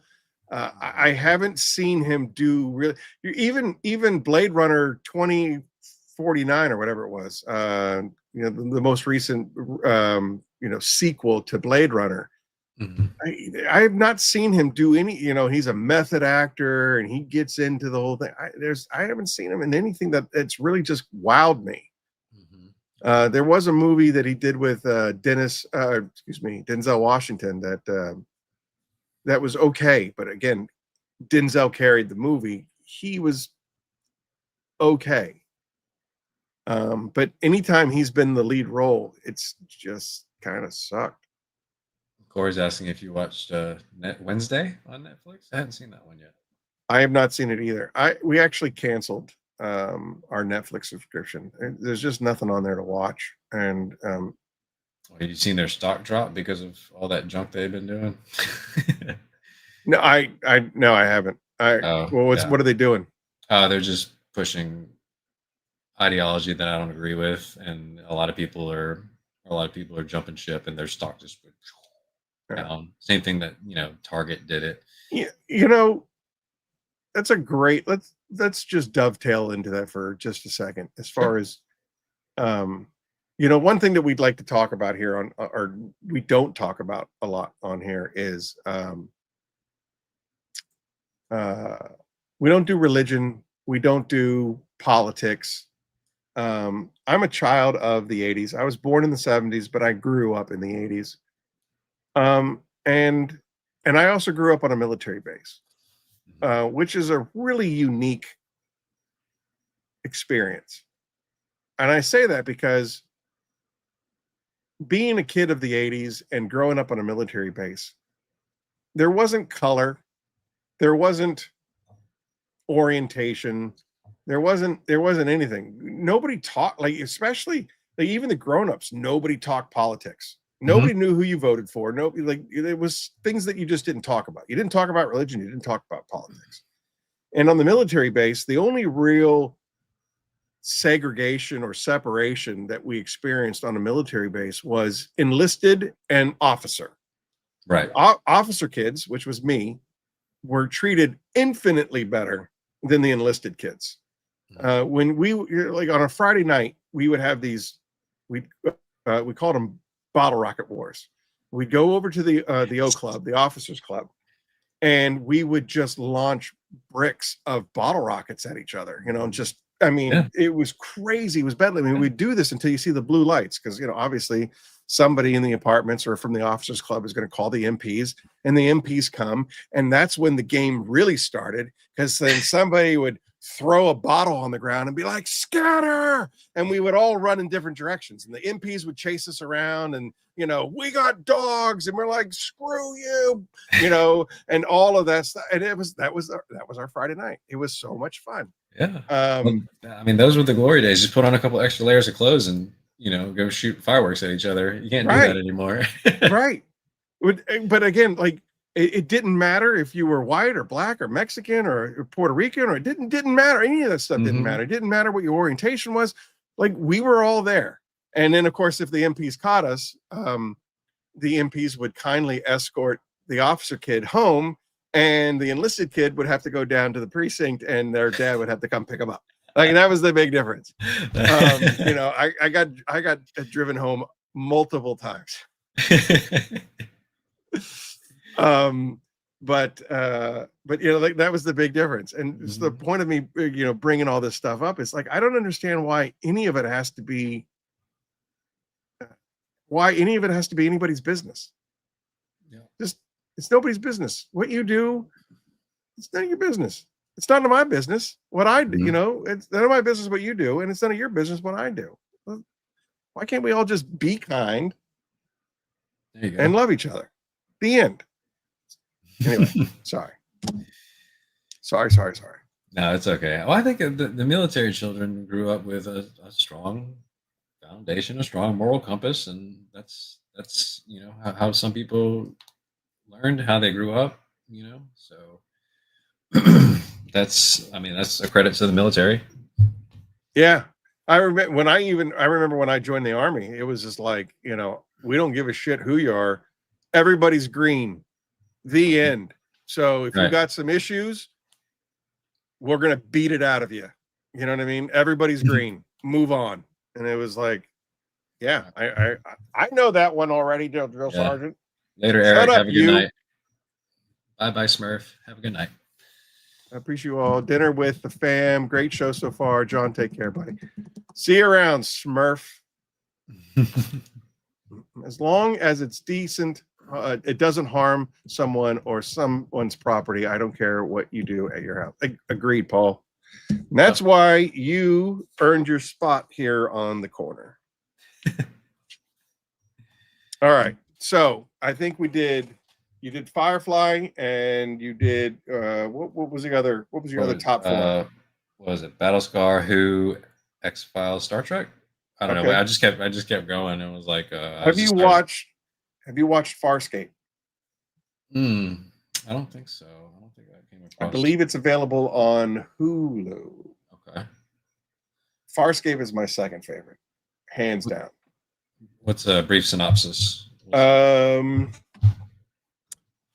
Yeah, so basically an American astronaut gets sucked through a wormhole into another sector of the universe. He gets tangled up. Let's see. All right, let's see. American astronaut John Crichton finds himself thrown across the universe when an experimental mission goes bad. Crichton teams up with a group of rebels involved in an intergalactic battle and begins a journey unlike anything he dreamed was possible while trying to find his way back to Earth. Oh, okay. Dude, it is such a great show. And it was another one that was sadly it was cut short because so I'm telling you right now, some of these bitches that get in charge of stuff. It was a sci-fi original show. It was on Sci-Fi, the Sci-Fi Channel, and they were trying. Sci-Fi had just recently bought Stargate. They bought Stargate, and they wanted to promote Stargate over anything else they had in their show. So they ended up moving Farscape around and changing the times to like 10 p.m. and a bunch of different days so that they could really do Stargate front and center. And eventually they paused it so that people would focus on Stargate because they'd spent so much money on Stargate. And it ended halfway through season 4, halfway through a season. Wow. And so then to appease the fans that went completely bananas, they made like a 2-hour special to wrap things up. And poorly executed, I bet. Yeah, it was horrible. Yeah. Absolutely David Boyce says an oath to the Constitution. That's right. And he says, sounds like Buzz Lightyear joined Star Wars. Bad Batch. Dude, I'm telling you right now, all of those things that he just named, I enjoyed. I enjoyed Toy Story, at least the first one. I don't think I made it through 3 or 4. Star Wars, it was the first movie I ever went to. It was a drive-in theater. I was something like 3 or 4 years old. That's awesome. I was with my great-grandmother and my dad in the station wagon, and we watched it in the drive-in theater. That was the first movie I ever went to. And then, of course, Bad Batch. Have you watched Bad Batch at all? Are you familiar with what Bad Batch is? No, clarify that for all me. Right. So there is a series of animation called Star Wars: The Clone Wars. I think it's like 7 seasons. Right. Easily one of the best cartoons you've ever watched. And it focuses on the time between episode 2 of Star Wars and episode 3 of Star Wars. So it fills in the gap. And if you watch the cartoons, episode 3 makes so much more sense because it actually fleshes out. I was always just like, he went from being a Jedi master to killing kids in a day. Like, what? It sounds a little. Yeah. It sounds a little stretched. You know what I mean? Like, it goes a deep dive into that part. It totally. It's so good. Yeah, but anyway, enthusiast likes it. So what Bad Batch is basically, how you have Order 66 and all of the stormtroopers turn on the Jedi. Right. Well, Bad Batch is basically a squad that their microchips didn't work. They're a bad batch of clones. Oh, okay. And it focuses it on them, and they kind of go rogue, and and they're because basically Order 66 is, if you're not with us, you're against us. And the Bad Batch is just like, well, we got no reason to be involved in it. Like, why are you guys turning on all of these people that helped you for all these years? And so then they became kind of like outlaws. It's like a spin-off of the original 7 seasons of the Clone Wars. But I mean, check that out too. It is easily the best Star Wars storytelling, just shy of Andor season 1. Have you watched Andor season 1? I haven't been watching a lot of TV lately ever since the newborn or 8-month-old. I was gonna say, well, you got an 8-month-old, so yeah, I forgive you. But yeah, dude, you put all these on your list of things to watch. Andor is redonkulous. It is everything that I had ever wished Star Wars would have become. And David Boyce said Buzz Lightyear, that's something that's not on my list. So I mean, I'm not going to go back and watch Toy Story, but it was fun while I watched it. When my kid was a young lad, and we were watching all the there was Pixar movies and stuff like that. There was one scene in Lightyear that ruined my Sunday, and I didn't watch Lightyear. Yeah. I just watched the Toy Story stuff. Oh yeah, Toy Story stuff's good, but there was this one scene in Lightyear, and it was like just a quick little thing that made me so mad. And they were like, her wife had, and then like my daughter was like, her wife. And then on a Sunday afternoon, I have to explain, lesbians on a Sunday afternoon to my daughter, and I was not prepared for it at all. Yeah. And she's like 9, and so like, why are they putting this stuff in Lightyear? But that was the like, again, I don't care. I don't. Orientation isn't my problem. But my problem is why is anybody talking about sex, be it boy, girl, boy, especially boy, girl. Why are we talking about that to kids? Period. You know what I mean? I was saying, I had a conversation with a gentleman yesterday. I was in 10th grade before we did sex education. Mm-hmm. Yeah, same So here. what is that? Middle school. 14, 15? Yeah, So I was 15 years old before we started doing sex ed and sexual orientations and all that. that's because the brain is more jazz. developed during that age, you know. I just don't think that we should be focusing on that or talking about that. That should be up to the parent, you know. On any level. On any level, we shouldn't be talking about that stuff. There's no, you know what I mean? Like, yeah, that's right, David Boyce. He is still a virgin, right? For sure. Again, I don't understand why it has to be in anyone's vernacular before you're 14 years old. Yeah, they try to like fly under the radar, and it's just messed up my Sunday afternoon, but that's okay. I'm sorry. Try to happen to you, but I mean, yeah, it's gonna happen more. But I mean, it is what it is. Yeah, my son and his girlfriend are very much in that cloud of thought and thinking. Mm-hmm. And in the chat rooms, I had sex ed in 8th grade. For me, we had it late. We were supposed to have it in 7th grade. All right, so it was funny. I had this conversation with Biobombs last night. Mm-hmm. So my son's girlfriend says that she is she's bi. Okay. And she has a torrid relationship with her grandparents because her grandparents don't approve, for lack of a better. I'm condensing this version. I don't want to be talking ill of anybody or anything. But they were just raised in different generations, you know. And so she was very angry at her grandparents, and from what I understand, there's a lot of discord between the two, between her and her grandparents, and therefore it causes a lot of issues, around family gatherings and events. And her angle is they need to accept me for who I am. And what I said to her was, and I don't know if I made a difference or if she hates me or if she likes me or whatever it is, but what I said to her was this. I said, Jacob is my son, you're his girlfriend, so I can safely assume that your grandparents are my parents' age. All right. My parents were born in the late 40s. They are in their 70s.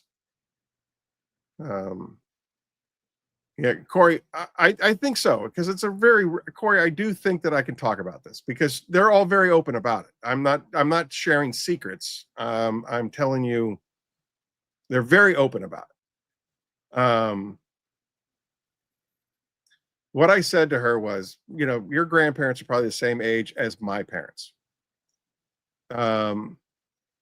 Meaning that they were born in the 40s and they were, they're in their 70s. Mid to late 70s. Mm-hmm. Her parents or her grandparents were in the South. I think they might even be Alabama. It's either Alabama or Tennessee. I can't remember which one. Okay. But I said chances are they were probably raised in a very Bible belted conservative area.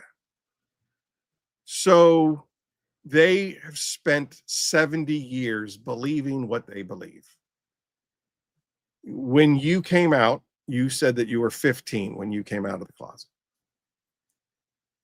So you were on the planet 15 years. They've been on the planet minus 15. Let's go to 65 years or so. Mm-hmm. So for 60 years, they were believing a certain way. They were taught a certain way of life. They believe a certain way of life. And you want them to conform to you, a 15-year-old girl.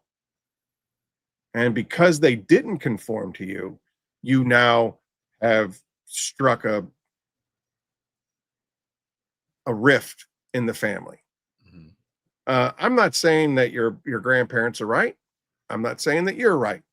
I'm saying that we need to be kind and love each other. The end. And if that's something that your grandparents can't wrap their head around, just forgive them and move on. And you know what I mean? Like, my mom and my mom in particular, she says some pretty dumb stuff that's like, wait a second, you know what I mean? Like, in 2025, are you sure we should be having this I mean, conversation? people pleasing can be toxic, and if you take it too far, it's like it's just other people's opinion. Be kind, live your life. I'll give you a perfect example. So my mom was asking about my son Jacob. My mom, to give everybody background or context, they're very conservative and they're very religious, and they always have been. I grew up in the PCA OPC segment of religion, which is Presbyterian Church of America or Orthodox Presbyterian. So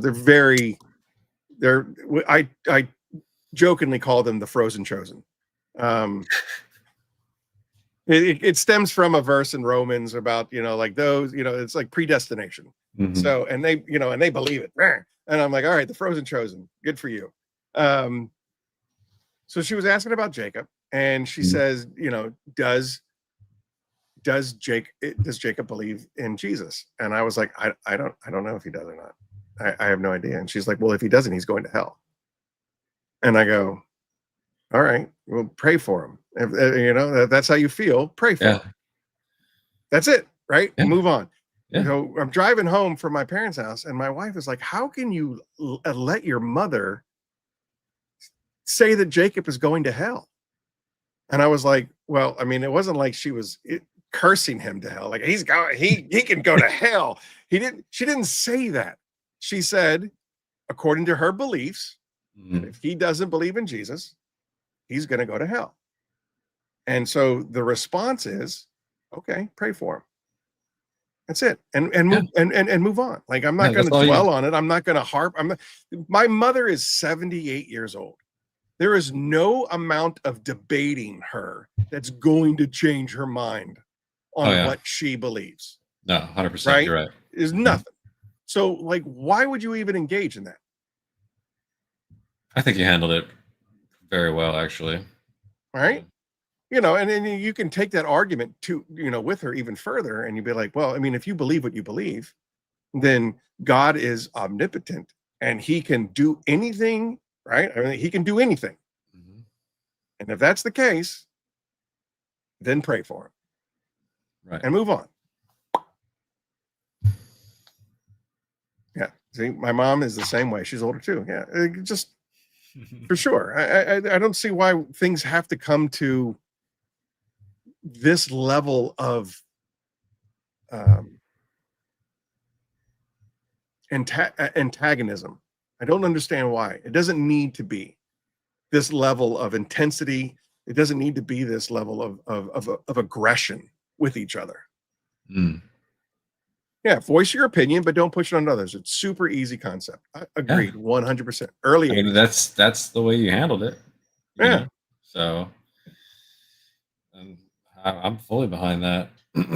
So I don't mean to just. It's okay. We're still geek mode activated, so yeah. All right. Right. You want to do a flight number 3, or do you want to? Yeah, dude. I'd rather. I'm not even buzzed at this point, and it's irritating me. We only got a half an hour left before we enter hour 3, and I want to be sauced by hour 3. The Mandarin. The Mandarin. I got one of those. The Mandarin. Mandarin flavored apple juice. That wasn't really my favorite. David Iron Man movie, the one with the Mandarin. By the way, Aaron, I'm loving the groomed trim beer. Now you're looking like a distinguished whiskey connoisseur. Thank you, David. What'd you do? Cheers to you, David.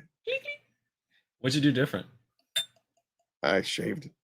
I just groom. You ever try a straightener like Dirty to Dreamy? What is that?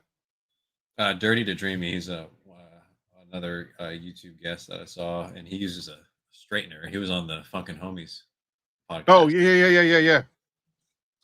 No, I don't do any of that stuff. Basically, have you ever heard of the company Manscaped? Mm-hmm. So I have 2 razors from Manscaped, one for up and one for down. And I got the down one. Obviously, I don't need the up one. It does a fantastic job. So I only shave right before the show, but because I was on Brian's show yesterday, I did shave yesterday, and I just use that. I just use the Manscaped, and then I comb it out, and anybody that sticks out of the crowd gets cut off. Yeah. And then I have a what is the name of the other razor that I use? Norelco. Nope. I think it begins with a W. I can't remember, but it's like a really well-known brand name. It might be Bear. I can't remember. Rick, what'd you get? What'd you get, Aaron? He said he gifted her a bottle of bourbon, and he said it was trash. I guess I'm not the standard. Rick Smith he's an unbelievably generous guy, and he's a very thoughtful individual. And there is a local bourbon that he and his friend enjoyed, and so when we went to the Soar and Restore down in South Carolina, he brought me a bottle of it, and it was very, very nice and very, very sweet. And so I said, I'm going to save it for a special occasion. And that special occasion was I was visiting with my dad, and I wanted my dad and I have a very sacred bond over bourbons. And I said, we have this bottle from my friend Rick, and he wants us to try it. And it was there it is, Walls. It was Walls. Thank you, Keith. Yeah. It was very smooth. And was it barrel proof? Or was it cast strength? I don't know what it was, but I mean, it was a little. Yeah. It was a little. Well, after our last flight, I brought something for a special occasion too, because I get to being on the podcast with you. Look at that bad boy. Oh. The chairman of the Pay It Forward campaign, Ryan Hansen, sent me a bottle of that as a Christmas gift a couple years ago, and I have one. I have one glass out of that bottle with him every Christmas, or when we do the Pay It Forward thing. Very nice, sir. Very nice. Yeah, I only open it during special occasions, so we're gonna do one tonight. Curmudgeon approved. Yep. I have the letter O for my daughter Olivia. I opened that one because they got the letters on the little horsies. Yep. So I got the letter O for my daughter Olivia. I opened that one when she was baptized, and then I got the letter B for me whenever I was confirmed Catholic, and I think this one is what letter what? The letter N, as in November. This episode is sponsored by the letter O.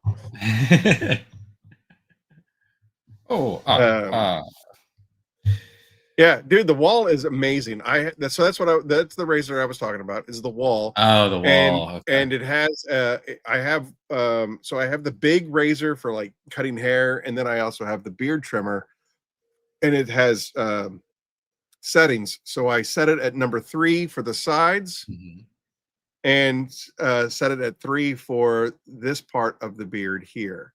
And then by hand I use the Manscaper, and I get rid of any stragglers around here, and then I raise this guy up and I trim it underneath there.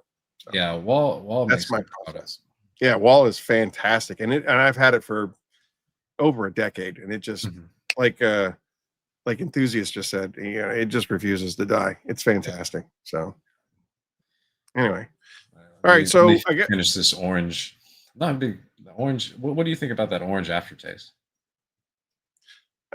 I don't really do flavors in my own. Like if I'm going to flavor one of my drinks like vodka, I'm going to use like a flavored seltzer or a lime or a lemon. Squeeze it in there. Yeah. Because I believe and I could be wrong. But like, what is it? 3 olives or whatever it is. I think they use a lot of sugar when they're making their flavored vodkas. Yeah. And Or so that I just was it aspartame? maybe. Yeah. That So I weird- just stay away from the flavored vodkas and I just mix my own stuff in there. Yeah. I like the vodkas that agree with me the best are like the single batch, like the Kettle One, the Tito's, anything in a copper kettle.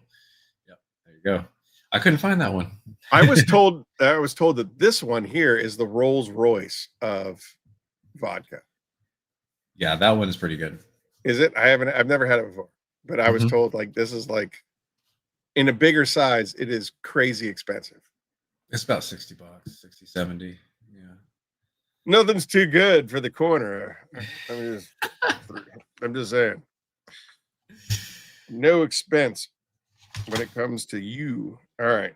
So if you had a dream podcast, yes, we're still geek mode activated. So Nathan Fillion. Really? So quick. Nathan Fillion. Seriously, I have a bromance crush on that guy. Again, you haven't seen it, so you probably don't share the same love affair that I have with Nathan Fillion. Okay. But he is Captain Malcolm Reynolds on Firefly. So again, I guarantee you need to watch it. Please promise me that in the wee hours of the morning when your 8-month-old is not keeping you awake, you can, crush an episode of Firefly like once a week at least. But most recently, he was in the new Superman movie as Guy Gardner. Okay. Now, as a voice actor, he has been Hal Jordan Green Lantern in all of the DC animation stuff. So, like, if you watch any of the DC movie animation movies, he is the voice of Green Lantern, the original Hal Jordan. How geeky do you want me to get on this show? We can go down. I can go down a rabbit hole really fast. Oh, we'll see when we get to flight number 4. So, all right. So the story of Green Lantern is basically Abin Sur was the original Green Lantern of Section 2814. Each section of the universe has a number, and it's assigned. And the Green Lantern Corps is basically the universal police force. So they have a policeman assigned to each section of the universe. So Earth exists in 2814. Well, Abin Sur gets into a battle. He gets mortally wounded. He crashes on Earth and he dies. And the ring flies off of his hand and goes to the next worthy person or being that can wield a Green Lantern. A Green Lantern ring. A Green Lantern ring is powered by someone's willpower. So the stronger your willpower, the stronger the ring is. It is described as the most powerful weapon in the universe, limited by one's willpower. So it went to Hal Jordan. The background story is there's a guy named Guy Gardner and there's Hal Jordan, and they both have the same level of willpower. But Hal Jordan was closer, and so the ring went to him. And if you guys read the comics or watch the Superman movie, Guy Gardner is a dick. I mean, he's just a jerk. Like, everything about him is just jerk. And when the time came, there's so many side stories here about Green Lantern, but the time came where basically Guy Gardner was given a ring because Hal Jordan was incapacitated.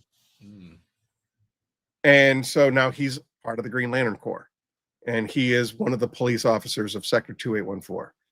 In the Superman movie that just came out, by the way, let me just put a disclaimer out there. I think the new Superman movie sucked monkey nuts. Was it because of the actor or because of the writing? Both. Okay. Both. All right. It was not a Superman movie. He whined the entire time. He didn't win a single fight at all. Like, Superman was not super in that movie. His dog saved his life like 10 times. Mr. Terrific saved his life. Guy Gardner saved his life. Like everybody but Superman was super in that movie, and it was just trash. It was like they did a side-by-side comparison of Henry Cavill versus whoever this clown is, and he's whining and he's crying and he's doing all this stuff, and then you got Henry over on this side, and like they both got arrested, right? Right.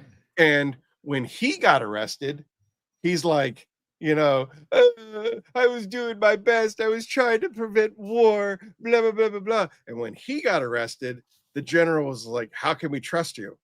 And Superman just breaks the handcuffs. He's like, you're just going to have to trust me. Like, no apologies. And I mean, that's the way he should. You know what I mean? Superman is God status. Even his dog kicked his ass. You're absolutely right. Keith, the movie just blew.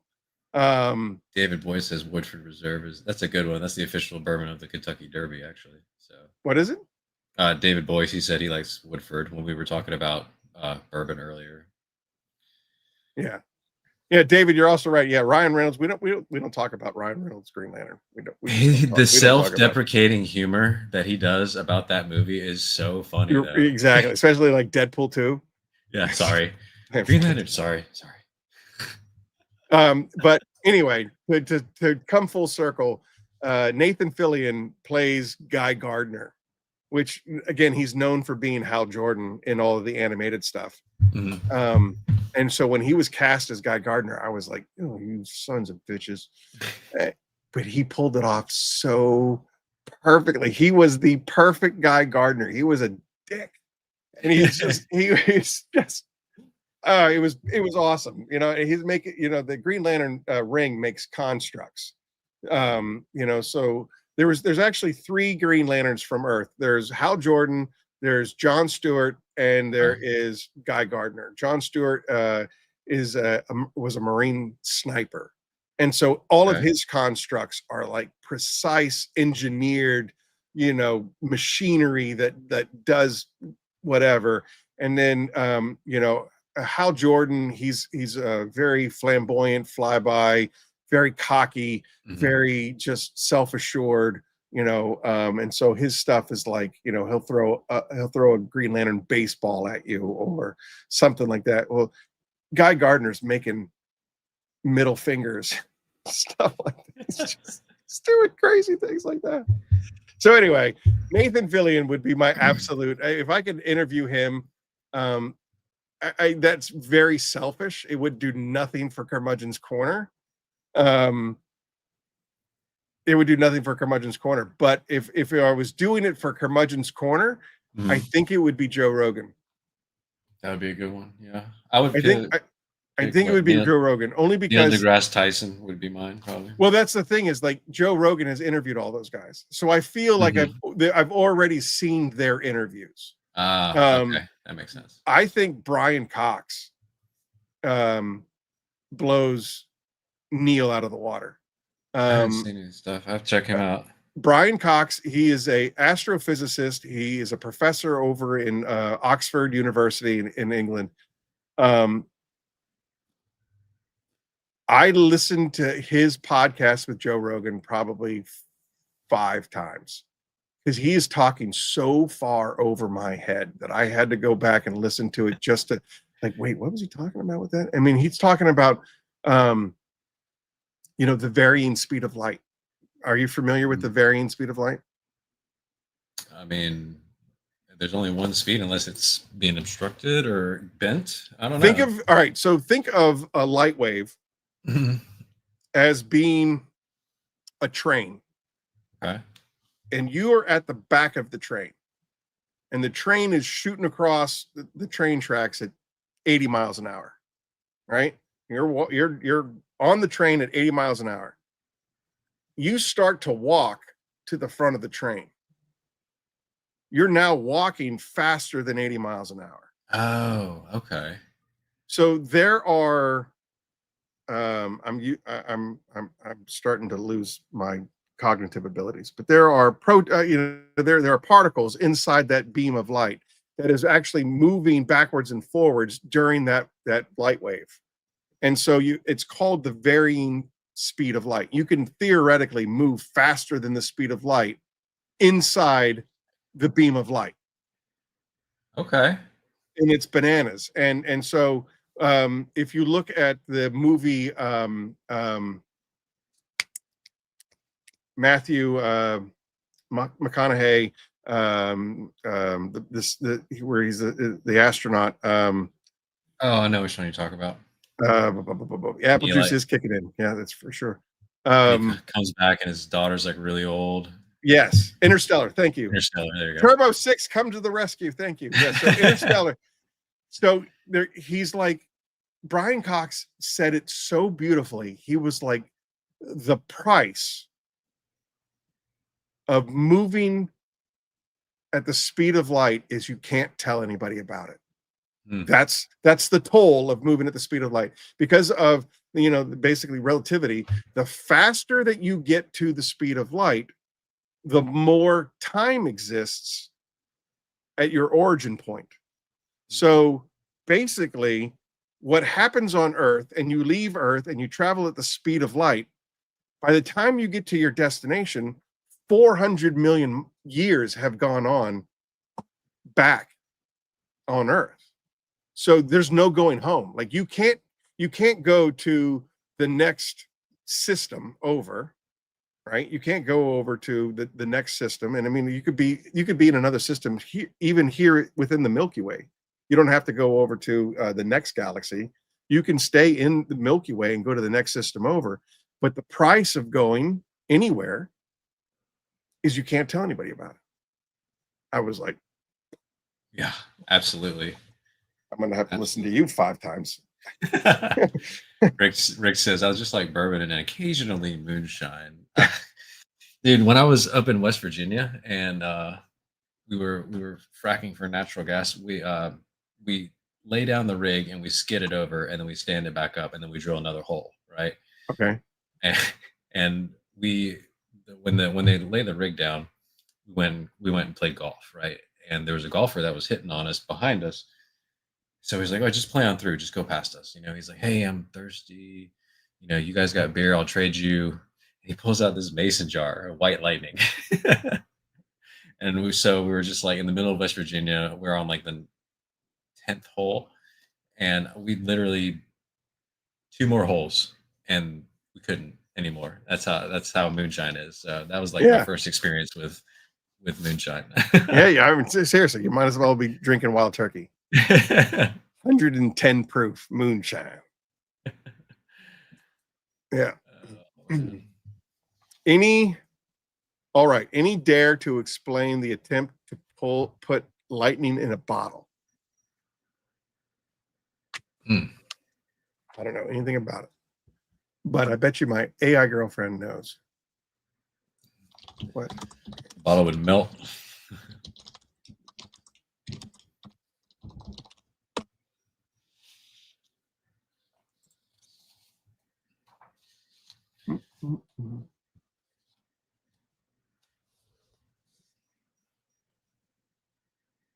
So do you have any top? What's your Mount Rushmore of sci-fi movies? That's hard, by the way, because there's a lot. Yeah. Hey, before we go down there, let me ask you a question. And I know that you're a fan of Curmudgeon's Corner. I appreciate how much you comment. Half the time, you ask the best questions, and I don't have to do any homework at all. Is Star Wars sci-fi or fantasy? Sci-fi. I think so. But what's that? Sci-fi. Okay, and why? Well, see, there's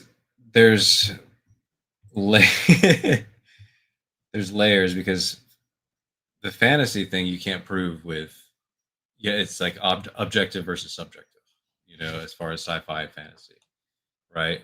Okay. So who did you have this discussion with the last time? It was, well, the origin story came between me and Dimitri and Christian from BioBombs. We were having dinner together in a restaurant Okay. in Philadelphia, and he asked me what I thought it was, and I gave him the same answer you gave him, and he shut me down and convinced me otherwise. Well, what did you say? Like sci-fi is proven through Science. and then And the fact fantasy. that because you cannot explain the Force through Mhm. science, it becomes fantasy. So that's like supernatural or magical elements, basically. Correct. Right? Okay. Correct.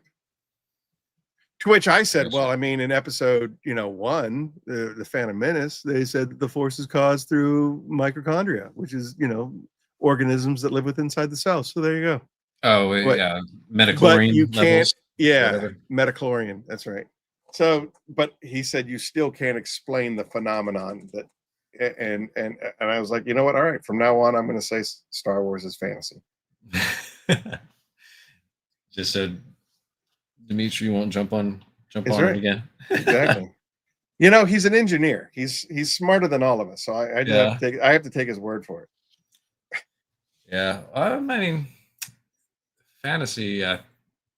There's, I don't know. It's hard. That's once we put it in those two camps, it's kind of hard to, because there's extreme this way when it goes to fantasy and everything like that, like all the Harry Potter stuff and everything. So it's hard to explain. I mean, it's technically in the same bucket, but not really. But yeah, I mean, I was like you, where I was like, it's sci-fi, But once you explain it like that, then you're like, okay, it's fantasy. It's hard to argue that point to him. Yeah. You know what I mean? It's hard. It's hard to stand like, well, then explain the Force. That, through science, explain how the Force happens. And I'm just like,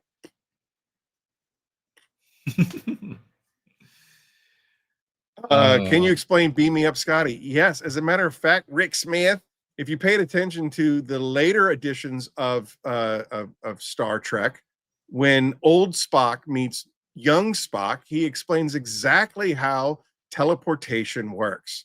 And that's how Scotty knows how to transport them from the ice planet onto the ship to save the day. So, yeah, it's explained. Sit down and shut up. Sorry. Sometimes he gets out of control. Special shout out to Sherry, his wife, for putting up with that dumbass all the time. There, I said it.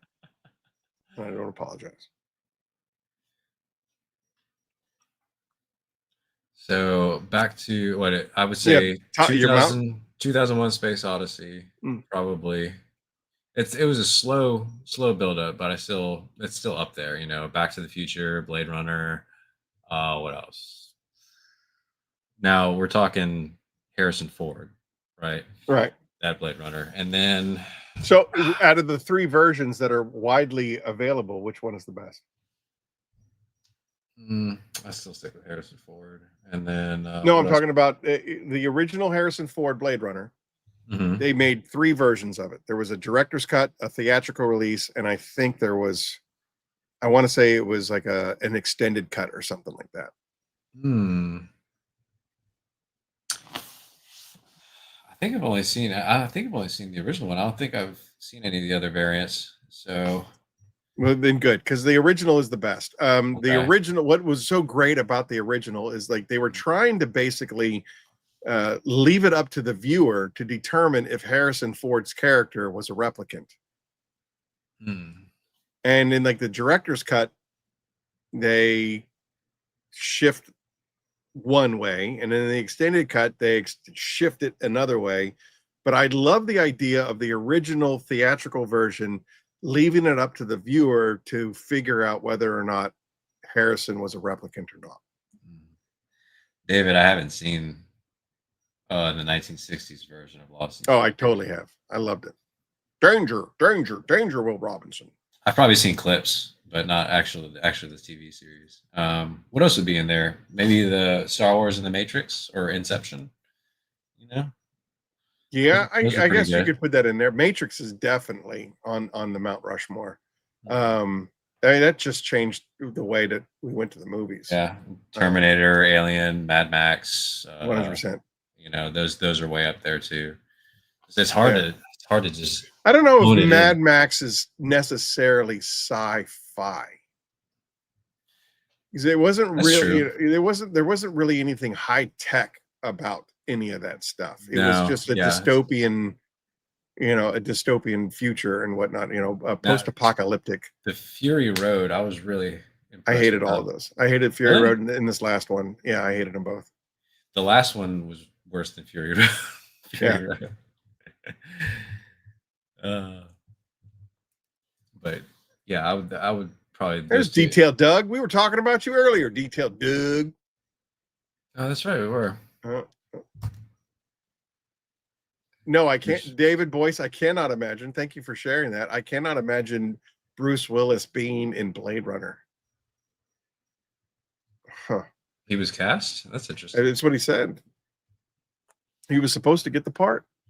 All right, let's see here. Let me think about my Mount Rushmore of sci-fi movies. Definitely. I mean, Predator is up there. Aliens, the second movie, For sure. is definitely 1 and 2 in that category. Yeah. Well, Um, in the 80s, right? 86, that something like Aliens. yeah, because I That was think like right when I was Aliens born. Alien came out I think in 79. Yeah, Aliens with the S at the end. Yeah. And Aliens is the second movie. Alien was the first one. Okay. And then the Matrix is, like I said, the Matrix is up there. At least the first one. The second and third one got a little weird. And you did mention Schwarzenegger, right? Oh, and then I'm going to have to do Tron. So Tron, Predator, Terminator. I don't know if I can do just 4. Terminator 2 was one of my staples growing up. You know, I mean, I bought all the Guns N' Roses CDs, You Could Be Mine, all that stuff. That was what, 92, 91, something like that. Yeah. Did you ever get into that anime Akira? Battle Angel? Was Akira came out in what, the 80s? Because I was really heavy into anime in the early 90s. And I think to this day, Ninja Scroll still is top the king. Ninja Scroll's king, in my opinion. Ninja Scroll's king. I can agree with that. My son, he's really into it now, and he's turned me on to a bunch of stuff. Hunter x Hunter is fantastic. IP Man is really good. Or what is it? One Punch Man, excuse me. One Punch Man, not IP Man as a whole. IP Man, I believe, is the guy that taught Bruce Lee how to do his craft, is IP Man. But One Punch Man was really good. Tron, the original, sucked. Doug, you can please excuse yourself from the chats. I'm sorry, but that is one of the godfathers of sci-fi, is the original Tron. Steve Pearson, I've been waiting for my kids to go to bed to watch K-pop Demon Hunter. I've been wanting to watch that. Yeah, I haven't watched that one either. However, on Netflix, if you still have it, Devil May Cry was off the hook. Yeah. And the other one that I completely blew my mind was Castlevania. You need, if you're into anime, you need to watch Castlevania on Netflix. It is bananas. And there's relation to the Nintendo game.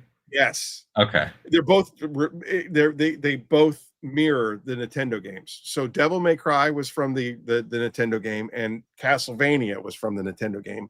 Okay. And the soundtracks that accompany both of those is what takes it to the next level. There's the composer something Kim, I forget what his first name is, but something Kim is the composer for Castlevania, and it is hauntingly good. And then Devil May Cry uses a bunch of more it's kind of like that movie A Knight's Tale, where even though it's set in the past, they use modern music to kind of go along with it. And Brian Spittler actually turned me on to Devil May Cry because they do a bunch of heavy metal stuff, and he's a heavy metal. I didn't peg him as an anime dude. He's I don't know what. Neither I didn't peg him as a heavy metal guy, and I certainly didn't peg him as an anime guy. Yeah, that's two things.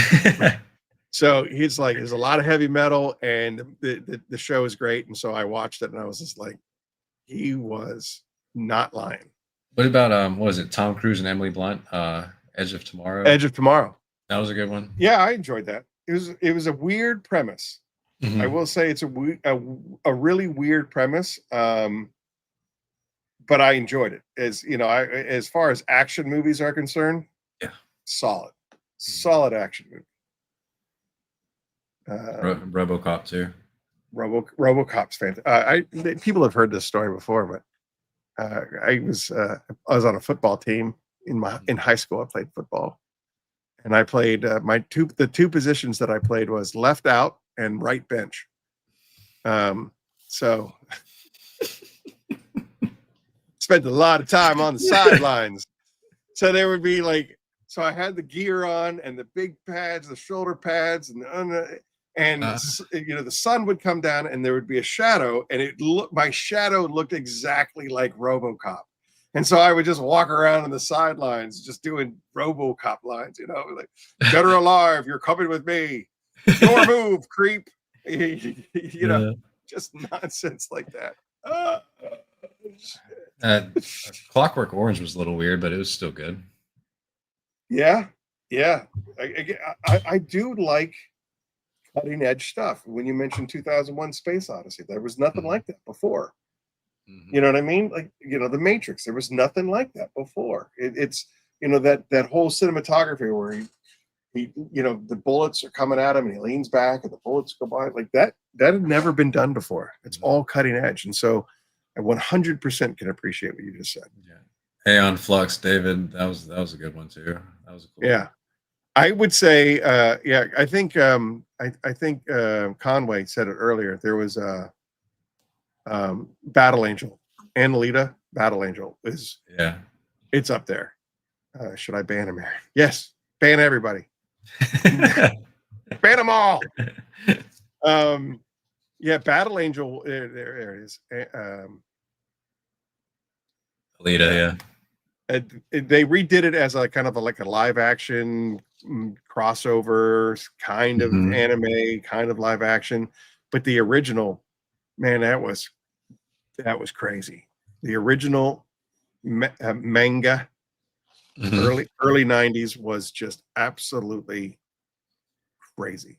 Manga, you got to read the book the other way when you read manga. Yeah. Dodge bullets like that every day, AA Ron. That's right. I dodge bullet whiskey every day. Doug. So hey, if Phoenix E.O.D., if the Phoenix was a superhero, we were talking about superheroes earlier. Yeah. What do you think? What do you think? That's wild. That's a crazy question. So for right now, in the moment,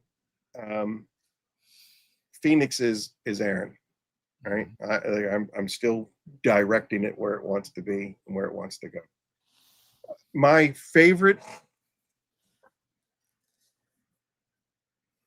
superhero in all of the genres and all the different comics is, and unfortunately, the only exposure that you people have had to this character is through the Deadpool movies, which is such a shame. But my favorite character is Colossus. And I had this conversation. We went into deep conversation with my therapist about Colossus and why I love Colossus so much. Colossus was, or is, I don't know, I haven't read comics since, I don't know, 2016. Colossus is the strong man of the X-Men team. Like, he's the strong guy. Like, on a team of, when you have a team of superheroes, you know, each person plays a different role. And Colossus was the strong guy. He was able to, in the comics, he was able to lift like 100 tons worth of stuff. You know what I mean? He had the ability to turn organic material like his flesh into organic steel, and he was strength proportionally to that. Mm-hmm. The side of Colossus that nobody gets to know about because of the stupid Deadpool movies. Colossus was a pacifist. And the whole reason why he got involved was to protect his sister. And therefore protect other mutants. And that's why he said that he would serve. He used the word serve Professor Xavier to protect those who couldn't protect themselves. And that's why he got involved. And that's what made I fell in love with Colossus. He wanted to be an artist. There's a great crossover event in the early 200s of the issues called the Siege Perilous. And basically, the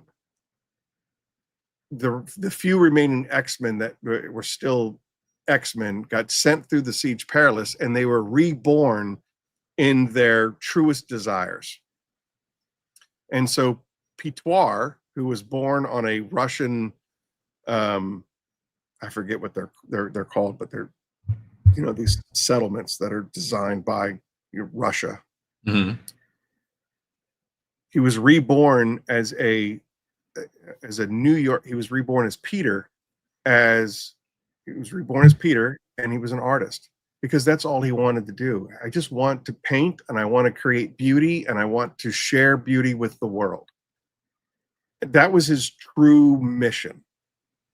So even though he was the strong guy on the X-Men team and capable of brutal violence, and he would bring the punishment to people. You know what I mean? Like my favorite scene of all time and of all the comics is basically there's a group of villains called the Marauders, and they're living in these sewers. I think it was like New York, mm-hmm. and the X-Men are going to take out the Marauders. They're in the sewer tunnels, and one of the Marauders is carrying some equipment. And he's like, "Yo, Prism, turn up the juice. I can't see down here." And Wolverine lights a match to light a cigarette. And he's like, "You need a light bulb?" And the Marauder walks right into Colossus's chest. And Colossus is standing over him. And he's like, "How are you called, please?" And he goes, "Blockbuster." And he goes, "Bam, I am Colossus." And just sends this dude like, a mile down the tube. It's bananas. I love it. It was like, that's the total dichotomy of who Colossus was. Like, I'm going to protect my friends. I'm going to protect mm-hmm. my family, but I just want peace. And I think that to me is what Phoenix is. Like, Phoenix has provided me this platform, the Curmudgeon's Corner, mm-hmm. right? So Phoenix on the business end is the metal form, right? Phoenix on the business end is competing with all the other 80 million chemical companies out there and wants to be the best products that I can possibly make. But what I really want is this. And I think that's why I would say Phoenix is Colossus. Because there is a dual nature that I think have different agendas. I think there's different agendas here. Like I don't promote Phoenix on this channel. I don't do my products. I don't do product reviews. We don't talk about Phoenix products. Mm. We talk about community here. And that's the dichotomy of what Phoenix is. So it's Colossus. I love that. Conway. What did he say? Anything with Gene Wilder and Richard Pryor is awesome. Colossus. No, Conway said Colossus was a defector. He might have been. But he's on our team. I'm glad he's not our team. I'm glad he's not. Oh, it's so I'm glad funny. he's not doing, Das Vidanya, comrade, blah blah blah blah blah. Yeah. Yeah, you're right. Yeah. Detail it. Doug likes the Adrian Ferrara setup right here. Yeah, for sure. Dude, I honestly, you really do support. You support Phoenix in an incredible way, and I do appreciate you. And I don't give you nearly as much justice as you deserve on Instagram and YouTube and Facebook. Everybody, make sure you like and subscribe, and you get over to his channel. He's got some great things going on, and quite frankly, I'm disappointed with the Curmudgeon's family for not supporting John Weber more. He deserves to have more likes and subscribes. He deserves to have more follows. Oh, it's fine, man. I'm just getting started. That's the thing. I know It's you're like, just getting started, but I've been on social media for what, a month, and that's about it. So I'm just trying to figure out how this all works. So. Yeah, but you're an awesome human, and you deserve to be supported by our community. And it takes absolutely zero effort to hit a blink. Zero effort. Yeah, but I mean, they're good products. They're affordable and they work. So that's what I like about it. And another thing is that there are detailing companies that do philanthropy. You're a philanthropy company that does detailing on the side. That's what I really respect about it. Well, I appreciate that. Thank you. So there's my there's my dad, Carl. Don't forget Philly, Stallone, Demolition Man, Judge Dredd. All right, Carl, I'm going to pick a fight with your dad right now. I'm going to pick a fight with your dad. And I hope you don't mind, because again, when it comes to sci-fi and movies and this stuff, I absolutely hated Judge Dredd. I hated it. And I'll tell you why. Because if you are a fan of Judge Dredd, you know that Judge Dredd never, ever, ever took off his helmet. Ever. And the comic books? Yeah, in the comic books. Okay. And if you watch Dredd, starring Carl Urban, who is a fan of the comic books, he doesn't take his helmet off ever in that movie. That movie is awesome. I probably have watched Dredd just about equal to any other movie I've ever watched. And that includes Indiana Jones and Temple of Doom. That I mean, I'm just saying. So when you have an ego like Stallone playing that character, the helmet was off in like 5 minutes. It was just like, no, I have to be seen. So that pissed me off to no end. And then it just angered me so much. There was what are you doing down there, Hershey? Blah, blah, blah, blah, blah, blah, blah. And it's just like, come on, man. Like, he basically, they were shooting bullets down on the judges. And he's like, the range of a certain weapon is only certain meters. And and we're 500 meters. And it's only 300 meters. So the question is, what are you doing down there, Hershey? And I'm like, oh, yeah, you're right. Because bullets that are coming down just stop at 300 meters and just kind of hover at 300 meters. Like, that makes zero sense, jackass. You're just like, stop.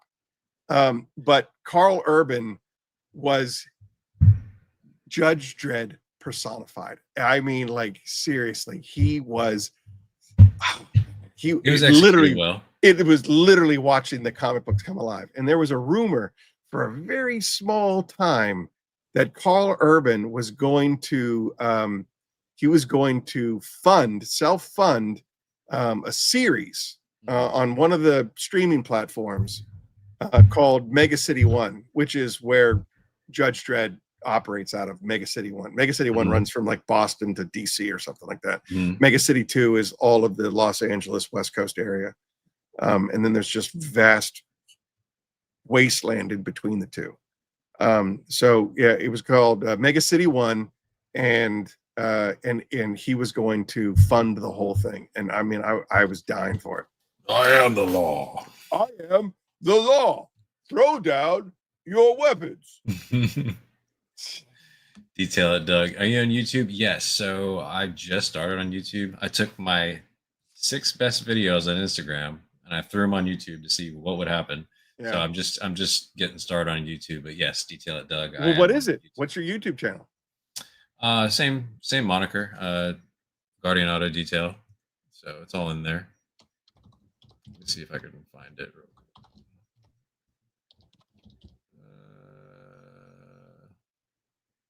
Oh, that's my personal YouTube Switch account. Like that one right Guardian there? Auto Detail. There we go. Yep. Yeah. I am the law. Throw down your weapons. Terrible. But yeah, his other stuff is cool. I like Cobra. I did enjoy. What was the one that he was with Kurt Russell? Tango and man, I think it's time to do another shot. Which one are we doing? Yeah. Tango. My dad says Stallone and Rob Schneider. Awesome. Glad I hear you. Rob Schneider. I do like Rob Schneider. I hated him in that movie. Thank you, Paul. Thank you for the Eat sub. recycled food. It's good for the environment and okay for you. He's inside the machine, just like What? going down.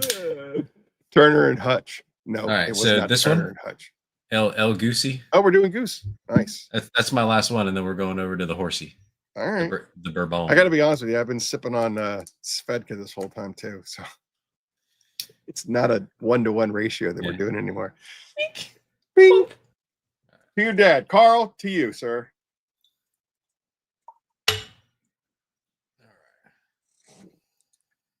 This one has less of the nail polish smell. Let's see. I still think Smirnoff is better. Yeah, why? I don't know why. That's crazy. It's Carl, something that you don't know about me is the fact that I, as a kid, worshipped Arnold Schwarzenegger. My brother, in his room, he had pictures of jets and missiles and all the things that are Marine Corps aviator related. My dad was a Marine pilot, and so he had snipers in ghillie suits on posters, and he had all this stuff. And in my room, I had every single Arnold Schwarzenegger movie poster. I had a 3D cutout of RoboCop stepping out of his police car in 3D. Oh, that's cool. Dude, it was so bad. My dad hated it so much. And when we moved from California back to Virginia, I know it was my dad that threw it out. He was like, "Oh, he didn't make it in the move. I don't know what happened." I know he threw it out. He hated it so much. Anyway, but dude, it was so cool. I mean, it was Peter Weller getting out of the police car, and the police car's behind it. 3D, so badass. But I mean, I had Terminator, Predator, Total Recall, The Running Man, all of them. Commando. He's putting the paint on the arms and stuff. Like, I had them all. Conan the Barbarian is on my Mount Rushmore. I would say that I've probably watched Conan more than any other movie. And it's easy to watch and it's easy to have in the background because Conan the Barbarian, the director, because it was Arnold's first movie and he couldn't really speak English all that well. They wanted to tell the story through music, so he didn't have to talk that much. So he had like maybe 3 real speaking parts in that movie. He had the Conan, what is best in life? Crush your enemies, see them driven before you, hear the lamentation of women. Like that was one, right? Like that's all he had to do. And then the one really big speech that he had was the prayer on the mount, where it was like, Crom, I've never prayed to you before. I don't have the tongue for it. Doesn't matter who wins or who loses, but what matters is 2 stood against many. And that's what makes you proud. So, grant me revenge. And if you don't listen to this prayer, then to hell with you. But the rest of the 2 hours was just music, like really, really great. Tango and Cash. Thank you. the music was just fantastic in Conan the Barbarian. And so like it can be on the background. I can be doing anything. I could be working on my Curmudgeon's homework and have it playing over there, not even having to watch it, but I've seen it so many times. The movie is in my head, but it's the music that makes it work. Sorry. Man, I have talked way too much this Buckaroo Banzai. No, I'm not familiar with that one. Oh, Peter Weller is one of my favorite movies. I love Buckaroo Banzai. All the good movies came out like the year I was born, so I gotta like go rewind and see. What did Rick say an hour ago? Ron? Detailed Doug said Rick said that like an hour. First of all, you weren't even watching the show an hour ago, Doug. You only got here like 20 minutes ago. All right, so number 4 down, and do you want to do another givey? Sure. At 2 hours. Before Conan, there was Hercules in New York. You can't forget that one. Also, he did a I think it was like a documentary between him and Lou Ferrigno, the original Incredible Hulk from the 70s Incredible Hulk TV show. And it was when Lou Ferrigno still had hearing, and it was just like I'm watching you, Louie. I see what you're doing. Ha! And they're lifting weights. I'm watching you, Louie. So good. Thank you for the sub, J Farm and Corey. All right. Your turn to ask a question for these animals to win something. Another $15 gift card going to. Oh, let's do it for the OGs. All right. Let's do it for the OGs. Okay. What?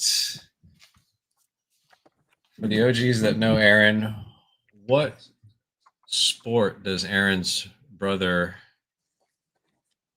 compete in? Oh, all right. So basically the question is, what sport does my brother compete in? For those of you that didn't hear it.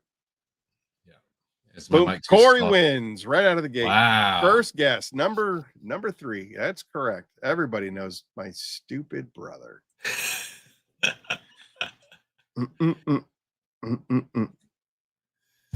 So I know that he doesn't watch the show, even though I've told him numerous times to watch the show. Well, why not?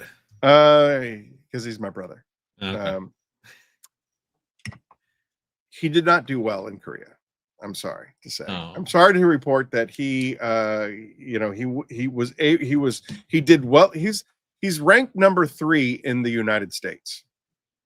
So the top 3 competitors in the United States go to Korea to compete for the world championship. Yeah, he's smart. He knows better. That's right. It's true. This show is trash. You're correct. He didn't do so well. He said he shot like trash, and he did not compete well, which sucks because he only had one day to like really shine, and apparently that one day he didn't do well. And I know that he can do fantastic. He's a great archer. Mm-hmm. Clearly, he's a great archer, but I guess he had an off day. Didn't do well. There. So he flew home from Korea only to jump on a plane and go to Africa for a big game safari hunt. So he is currently in Africa going after monsters that exist only in Africa. There's really big game over there. Yeah, I don't know what it is. I don't know if he's going after caribou or if he's going after lions, tigers. I don't know what he's doing. Rhino, who knows? I don't know. Anything that could eliminate you, basically. Yeah. The list of things, my bucket list, that's not on it. Going after a big game is not on my bucket list of things to do. All right, we got to do, what is it, Corey? Yeah. I'm in a ton of pain, but so happy I won. Corey, we're sorry that you're in a ton of pain, and if I could help you, I would. But I appreciate you being here, and I appreciate you participating and being involved. All right. So, dun dun dun. How do you juggle it all? So you work for the Death Star, Mhm. and you have a detailing business, and you have three very young children, one of which I'm going to say as at age 9 is very active and probably figuring stuff out as far as extracurricular activities and Oh yeah. wanting to do stuff. And how do you juggle all that? Um, it's having a good routine for sure. I was big into fitness when I was younger, so having that routine of waking up early. I did long distance running. I've done 2 half marathons. So waking up at 4 or 5 a.m. is uh, normal, you know. So waking up early, getting the kids ready, getting them off to school, working I mean, sometimes we work 12-hour shifts. Lately, we've been working 12-hour shifts like 6 days a week. So it's been kind of crazy. We are unionized, so we get 1 weekend per month per the union contract. So that 1 weekend a month is where I schedule the details. So I'll cram them all in 1 weekend. So yeah, my day starts at 5 a.m. and it doesn't end until sometimes late.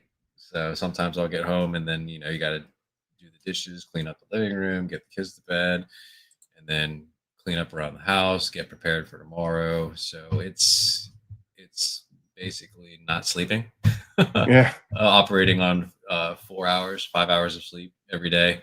But according to the University of London, it takes 66 days to build a habit. So Yeah. if you do it for a while, you get into a habit. And now recently I turned 40, so I'm starting to feel it a little bit. So Yeah. I was 30 when Jacob was born, Mhm. and I remember telling my then wife, I will give you $1,000 if you take my turn to put him back to sleep. Well, luckily, Joe Weingart's in the room. Joe Weingart.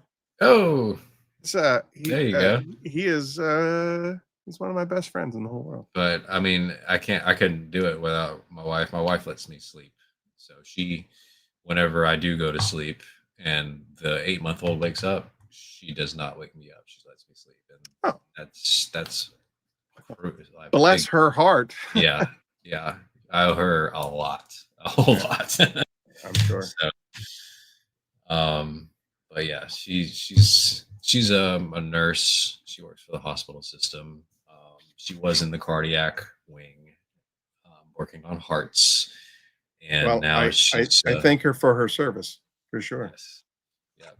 She comes home all frazzled and stuff from dealing with patients and everything like that. She just transferred from the cardiac wing to the pain unit, so now she deals with pain and pain management. So that's been better for her. But yeah, I can't do it alone. It takes an army. You know, I've got my mother and father-in-law that help out, grandparents help out, brother and sister-in-law help out. So it does take a village. So it's not just only me. It's everybody. So For sure. but I mean, if you're not a little bit uncomfortable, if you're not a little bit sleepy, if you're not a little bit hungry, if you're not a little bit tired, you're not growing as a Yeah. person. So, And you're not doing your job as a parent. yeah, yeah, that's very true. um, Corey, I couldn't let my dog out in the middle of the night. We've got these. You guys got them over in Virginia and Ohio, and you got these squirrels that are Yeah. massive fox squirrels. Well, we have pecan orchards on the property, and these big squirrels, it makes the dog go crazy. So I can't let the dog out in the middle of the night. And you have to get one of those GPS collars on the dogs so they don't go running off. You know. I will say, you know, I used to do a lot of small game hunting with my dad and my grandpa and stuff like that. Mhm. And my grandpa always raised beagles for rabbit hunting. Um, he would always say, you can't train a beagle to be anything other than a beagle. They're just beagles are just dumb, and they're singularly focused. That's it, right? They are designed to chase rabbits. Anyway, we do Ironic you small. say that because I own a beagle. Boat, boat, boat, boat, Yep. boat, boat. Beagle and a golden, 2 dogs. Yeah, my grandfather, again, if anybody knows me, my story, my grandfather's my best friend, or was my best friend. He named the same dog the same thing every time. It was Marty 1, Marty 2, Marty 3, Marty 4. It's the same name for every dog. He was the kind of guy that would say, never name something you might have to eat. And then he was like, and we didn't name you until you were 4. I was like, damn, Grandpa. So Rick Smith, you're right. I blinked and she's 9, so it's only a matter of time. For sure. To circle back to what you were saying, got to be honest. Out of the small game, I think squirrel was my favorite. I don't know if you've ever eaten squirrel, but squirrel. No, but I've been trying to shoot that one. It's because of all the nuts that they eat. It's a sweet meat. Mm-hmm. It's delicious, and if you ever get a chance to get yourself a big fat squirrel, I wouldn't turn your nose up to it. Okay, I've got this little 22 rifle. We've been trying to get that squirrel because it makes the dogs go crazy, but that squirrel is very elusive. So, unfortunately, this is a detailing podcast, or at least it started out as a detailing podcast. And Conway would like to know, John, what is your favorite part of detailing and your least part of detailing? Favorite exterior, least interior. I'll go through an interior as quickly as possible. I'll spend more time on the exterior. Yeah. All right, Conway, why don't we just go through Eileen's questions? If that's going to make you happy, we'll just go through Eileen's questions, and then it'll satiate your detailing desires. All right, let's see here. Eileen's questions were, what tool could you do without, or could you have waited to buy? Extractor. Oh, good. Yeah, for sure. All right.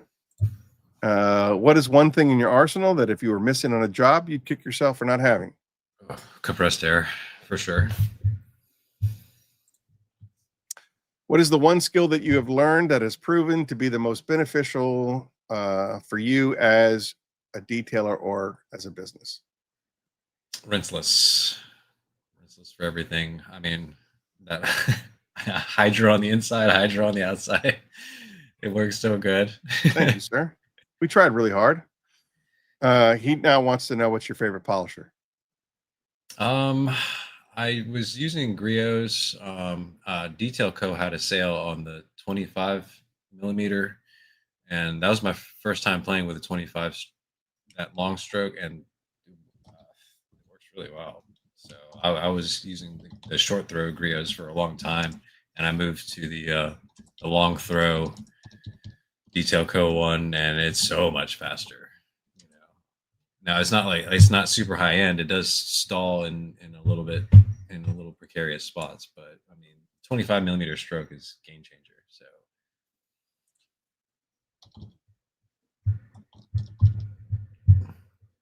and yeah, H&M DIY rinseless. I do like DIY rinseless.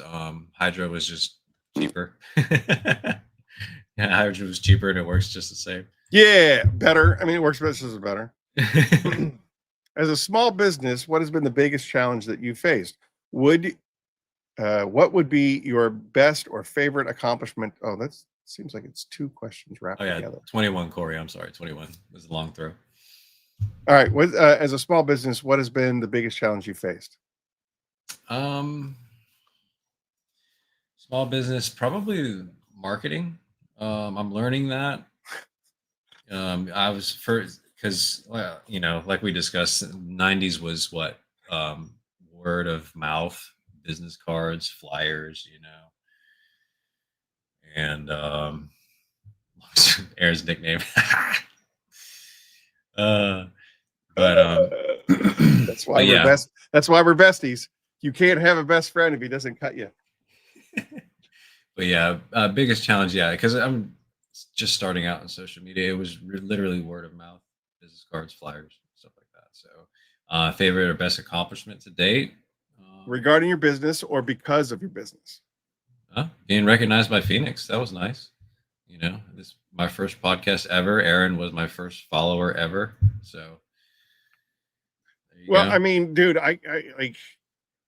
How could I not support you? You have been one of my biggest champions.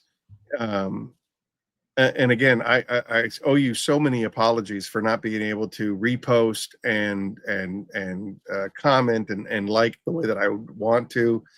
I don't know if you guys out there in the chats know.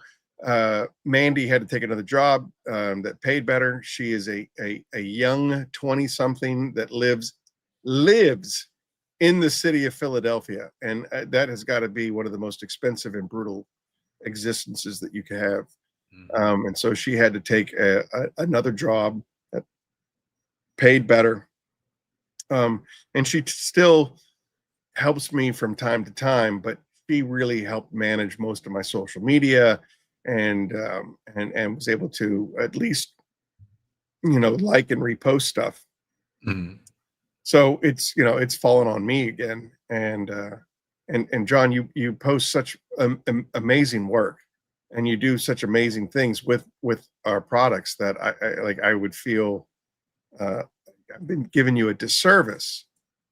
Oh, it's fine. I mean, I'm still trying to figure out the algorithm and everything like that. I mean, we're never going to figure out the algorithm because they change it so much. But The details in me is in the house, hey, John. Christy, how you doing, Christy?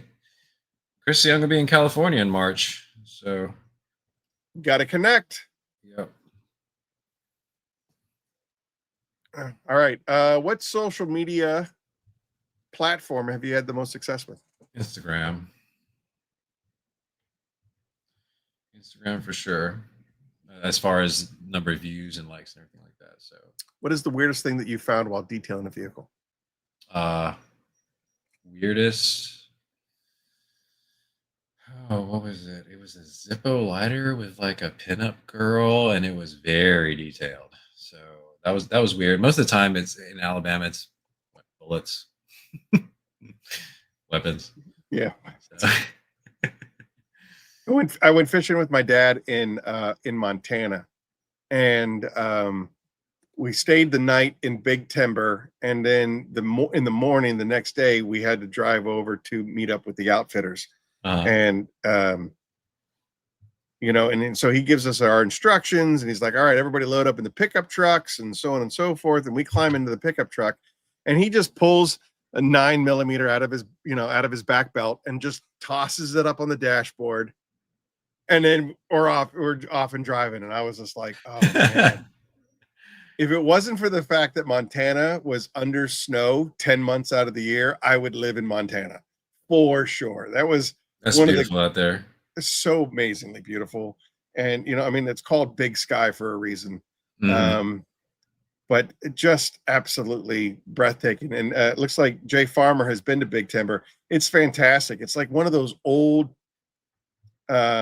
frontier towns where basically everything is built up along the main street, so you have a bank and a restaurant and a bar and a barber shop, all along the main street. And then maybe one street behind that is like residential housing, and then there's nothing.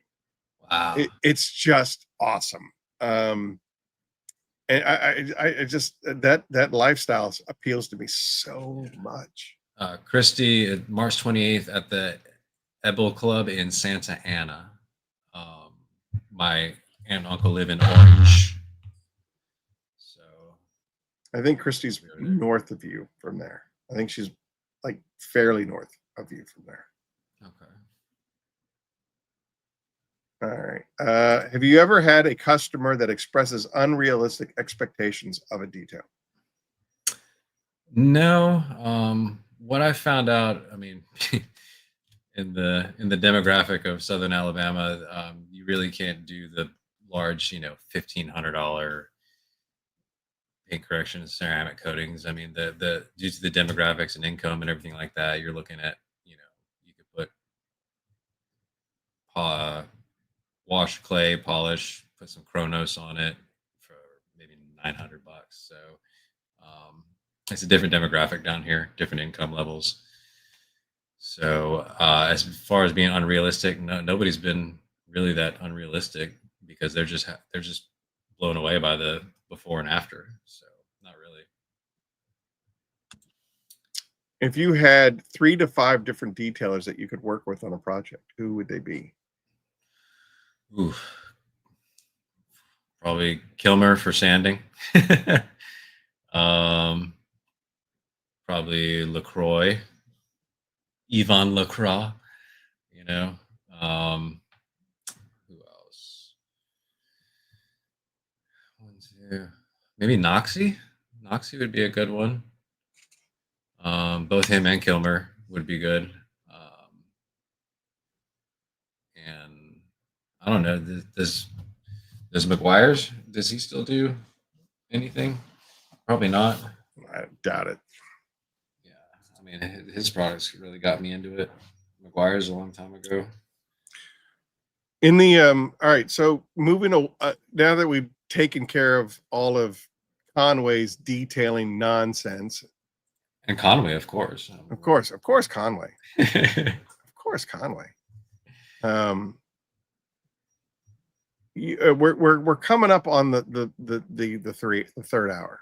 Okay. So in the information and stuff that you sent to me, and to help me with my homework, you shared some pretty intimate stuff about your grandfather. Would you mind sharing with the audience about your grandfather? No, that's fine. So this is another reason what drew me to you and your company. It's because of, I mean, it captured me right away that you put this and stress this so much. So when I was younger, came home one day. We were in California. Came home with my father, and the door was. We were walking into my grandfather's room, and the door wouldn't open. So my father forced himself in, and there was my grandfather's body hanging there. And at 6 years old, it was really, really detrimental to how I dealt with things in the future. That's why I really like how you stress suicide prevention and everything like that. And it was such a blur, because I saw his body fall to the ground, and my father was like, "Dad, Dad, Dad," and all I could do was just stand there, and I froze, and I didn't know what to do, and I was just trying to process this, being so young, and paramedics came, EMTs came. That's another reason why I respect you, because you were an EMT for a while. And I was just sitting in the living room trying to process this. And that affected me because I had these walls up for so long. I would never open up to anybody. I compartmentalized everything in my life that I didn't want to think about. I compartmentalized and moved it to the back of my head. Always put it in a box, move it out, put it in a box, move it out. And you do that, and you bottle that in, and it's very, very toxic for you. So my father found me a therapist. I spoke to a therapist for a while. And as I got older, I learned to cope with things. And I finally got past it. But in the meantime, it affected my relationships with my family. It affected relationships with friends. It affected romantic relationships because I would never truly let somebody in. But as I got older, um, I learned to deal with these things. And I think family, my faith, everything like that, I just gave it up to God. And I said, look, you know, help me out, do what you want with me.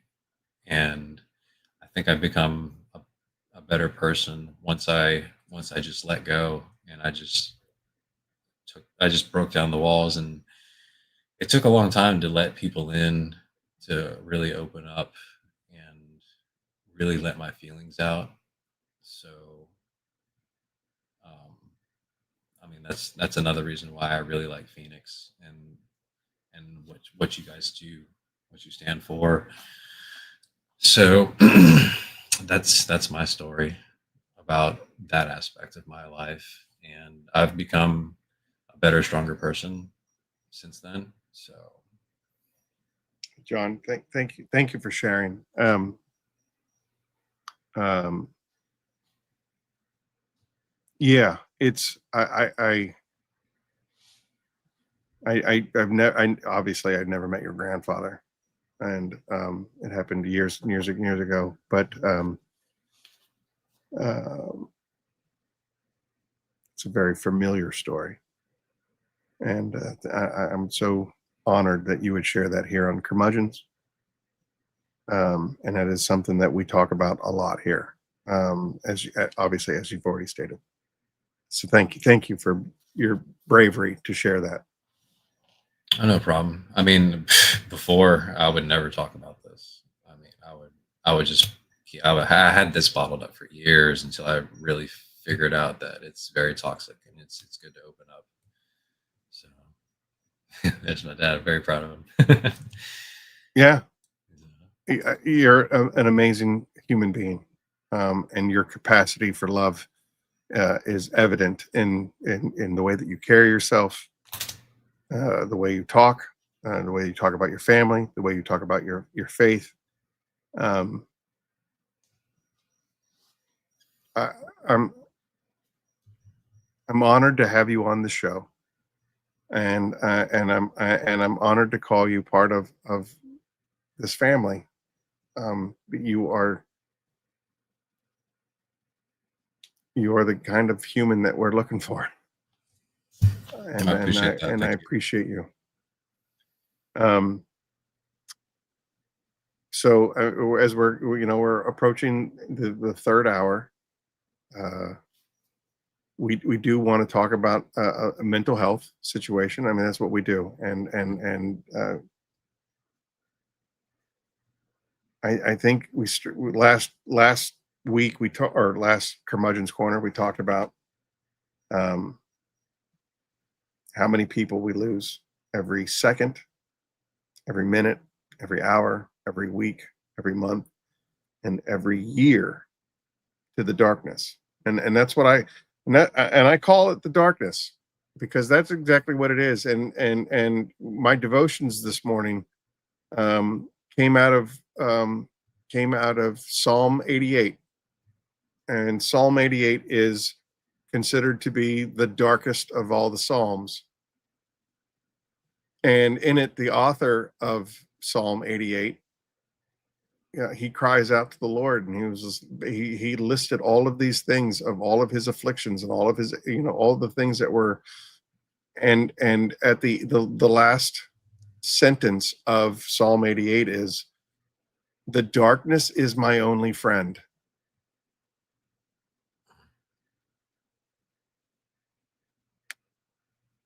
And that's, and I just learned that yesterday, or today. I didn't, I just called it the darkness because that's the only way that I can describe it, is the darkness. And the darkness is a solitary monster. I know I have a couple of very dear friends that were very, very upset with me because when I was at my lowest, I didn't reach out to them. And, and I said, the darkness doesn't allow you to reach out to people. I have a great support group. I have people that are in my corner willing to throw themselves in front of a bus for me. And I can't talk to them about it unless they ask me. And so that's why we beat the drum here on Curmudgeon's Corner. If you haven't heard from somebody in a while, you haven't talked to somebody in a while, if somebody's behavior has shifted, check in with them to make sure that they're okay, because the darkness, it likes to keep you alone. It wants to keep you alone. And when you're in the darkness, you believe that you can't reach out to somebody. And unfortunately, stories like your grandfather are,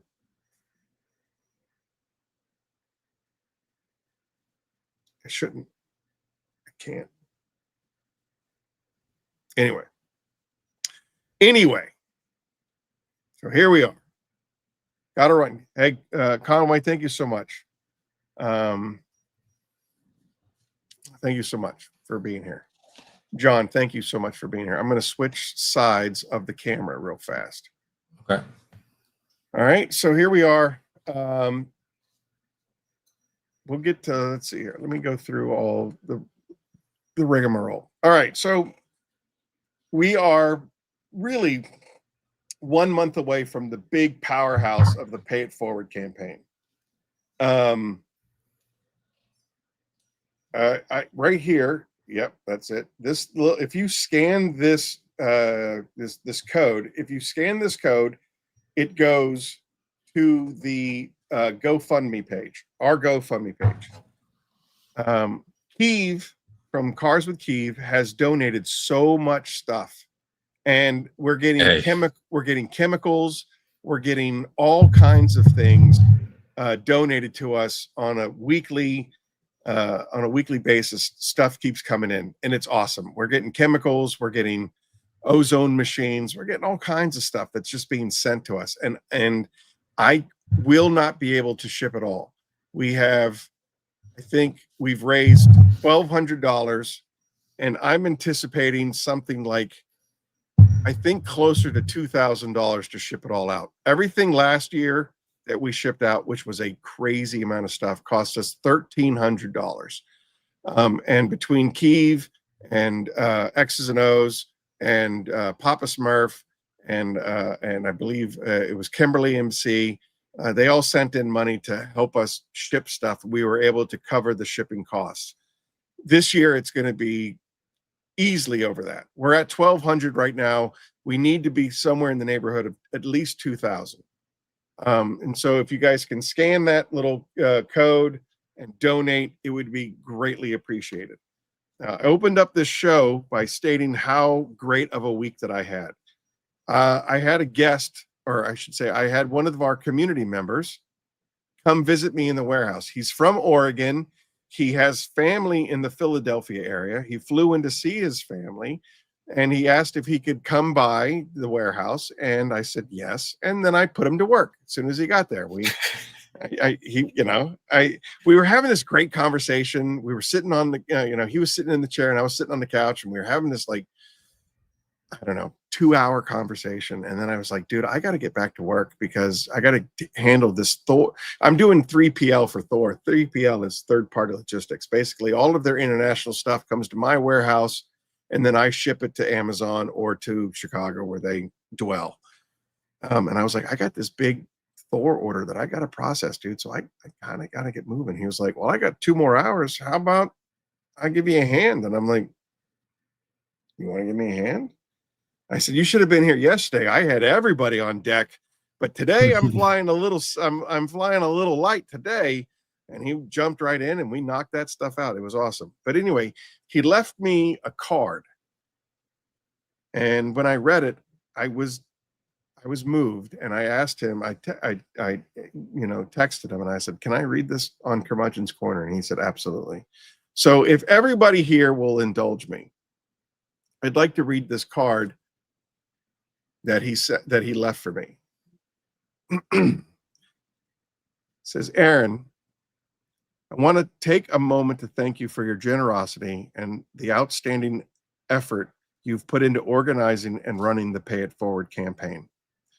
Your dedication and leadership have turned this campaign into something truly meaningful. What began as a simple idea to give back has become a powerful force for good within the detailing community, bringing hope, encouragement, and tangible support to those who have faced challenges yet continue to persevere. Because of your commitment, countless individuals receive not just tools and supplies each year, but a reminder that they are valued and supported. Thank you for all you do to make a difference. If the impact of the Pay It Forward campaign, or excuse me, the impact of the Pay It Forward campaign is a direct reflection of your heart, hard work, and belief in helping others succeed. With deep appreciation, Greg. Handwritten. It's a handwritten letter from That's lovely. Greg Siebold. Is 100% why we do what we do.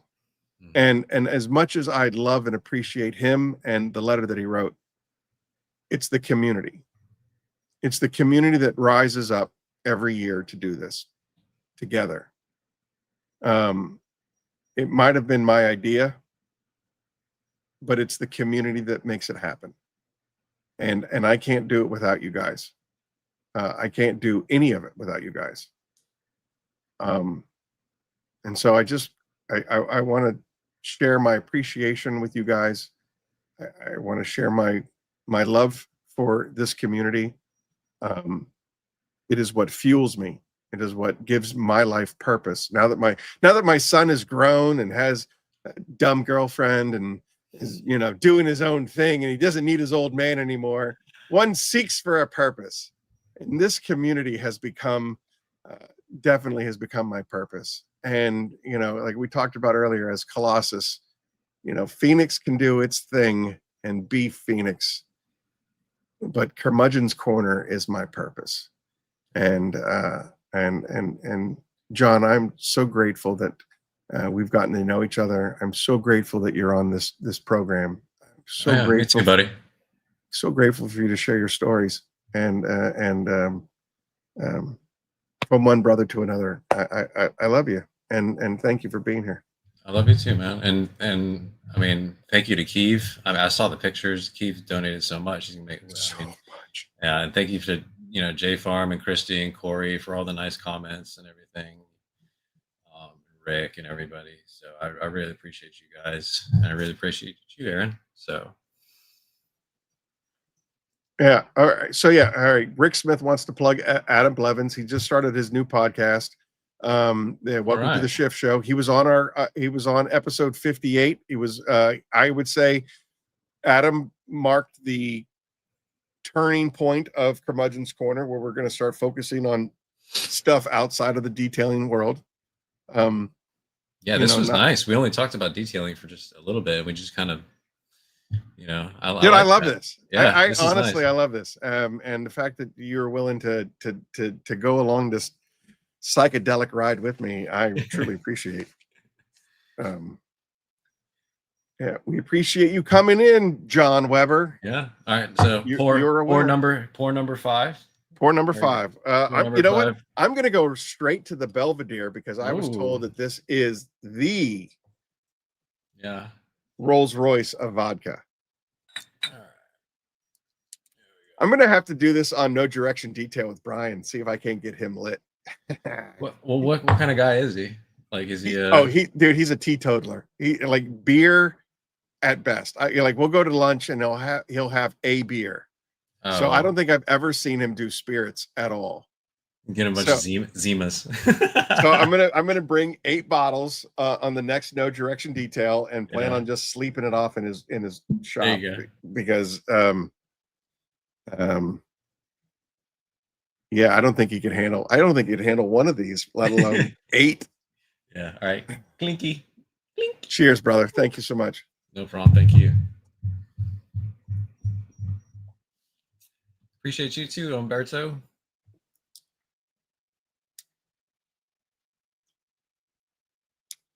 What do you think? Did Smirnoff still beat it out?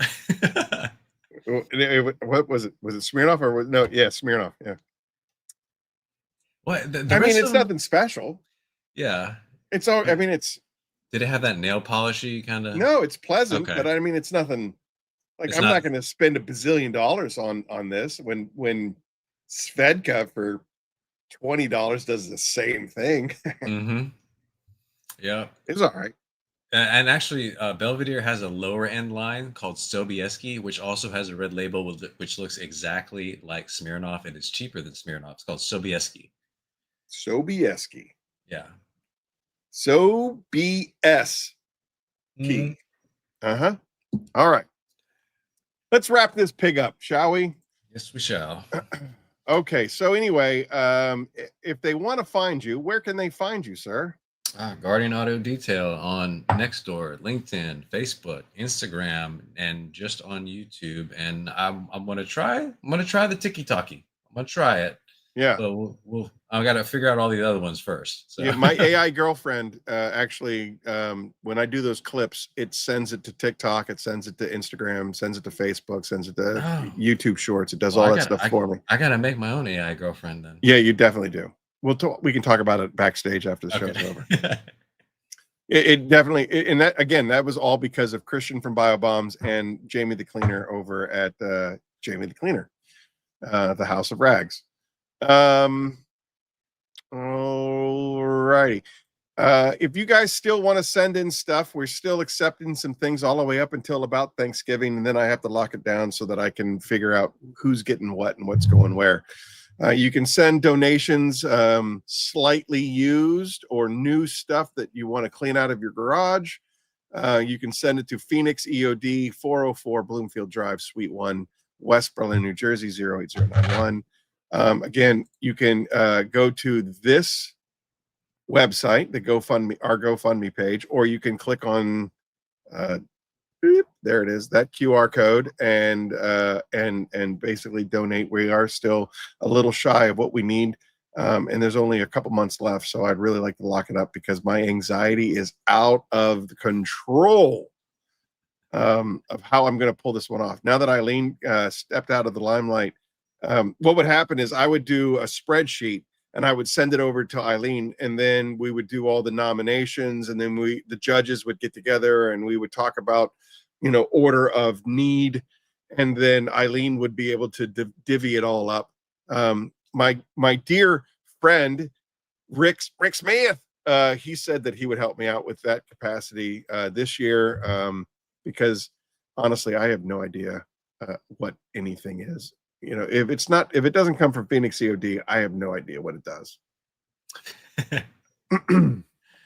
If you would like to be a guest on Curmudgeon's Corner, again, we are turning the corner to make this way more community oriented.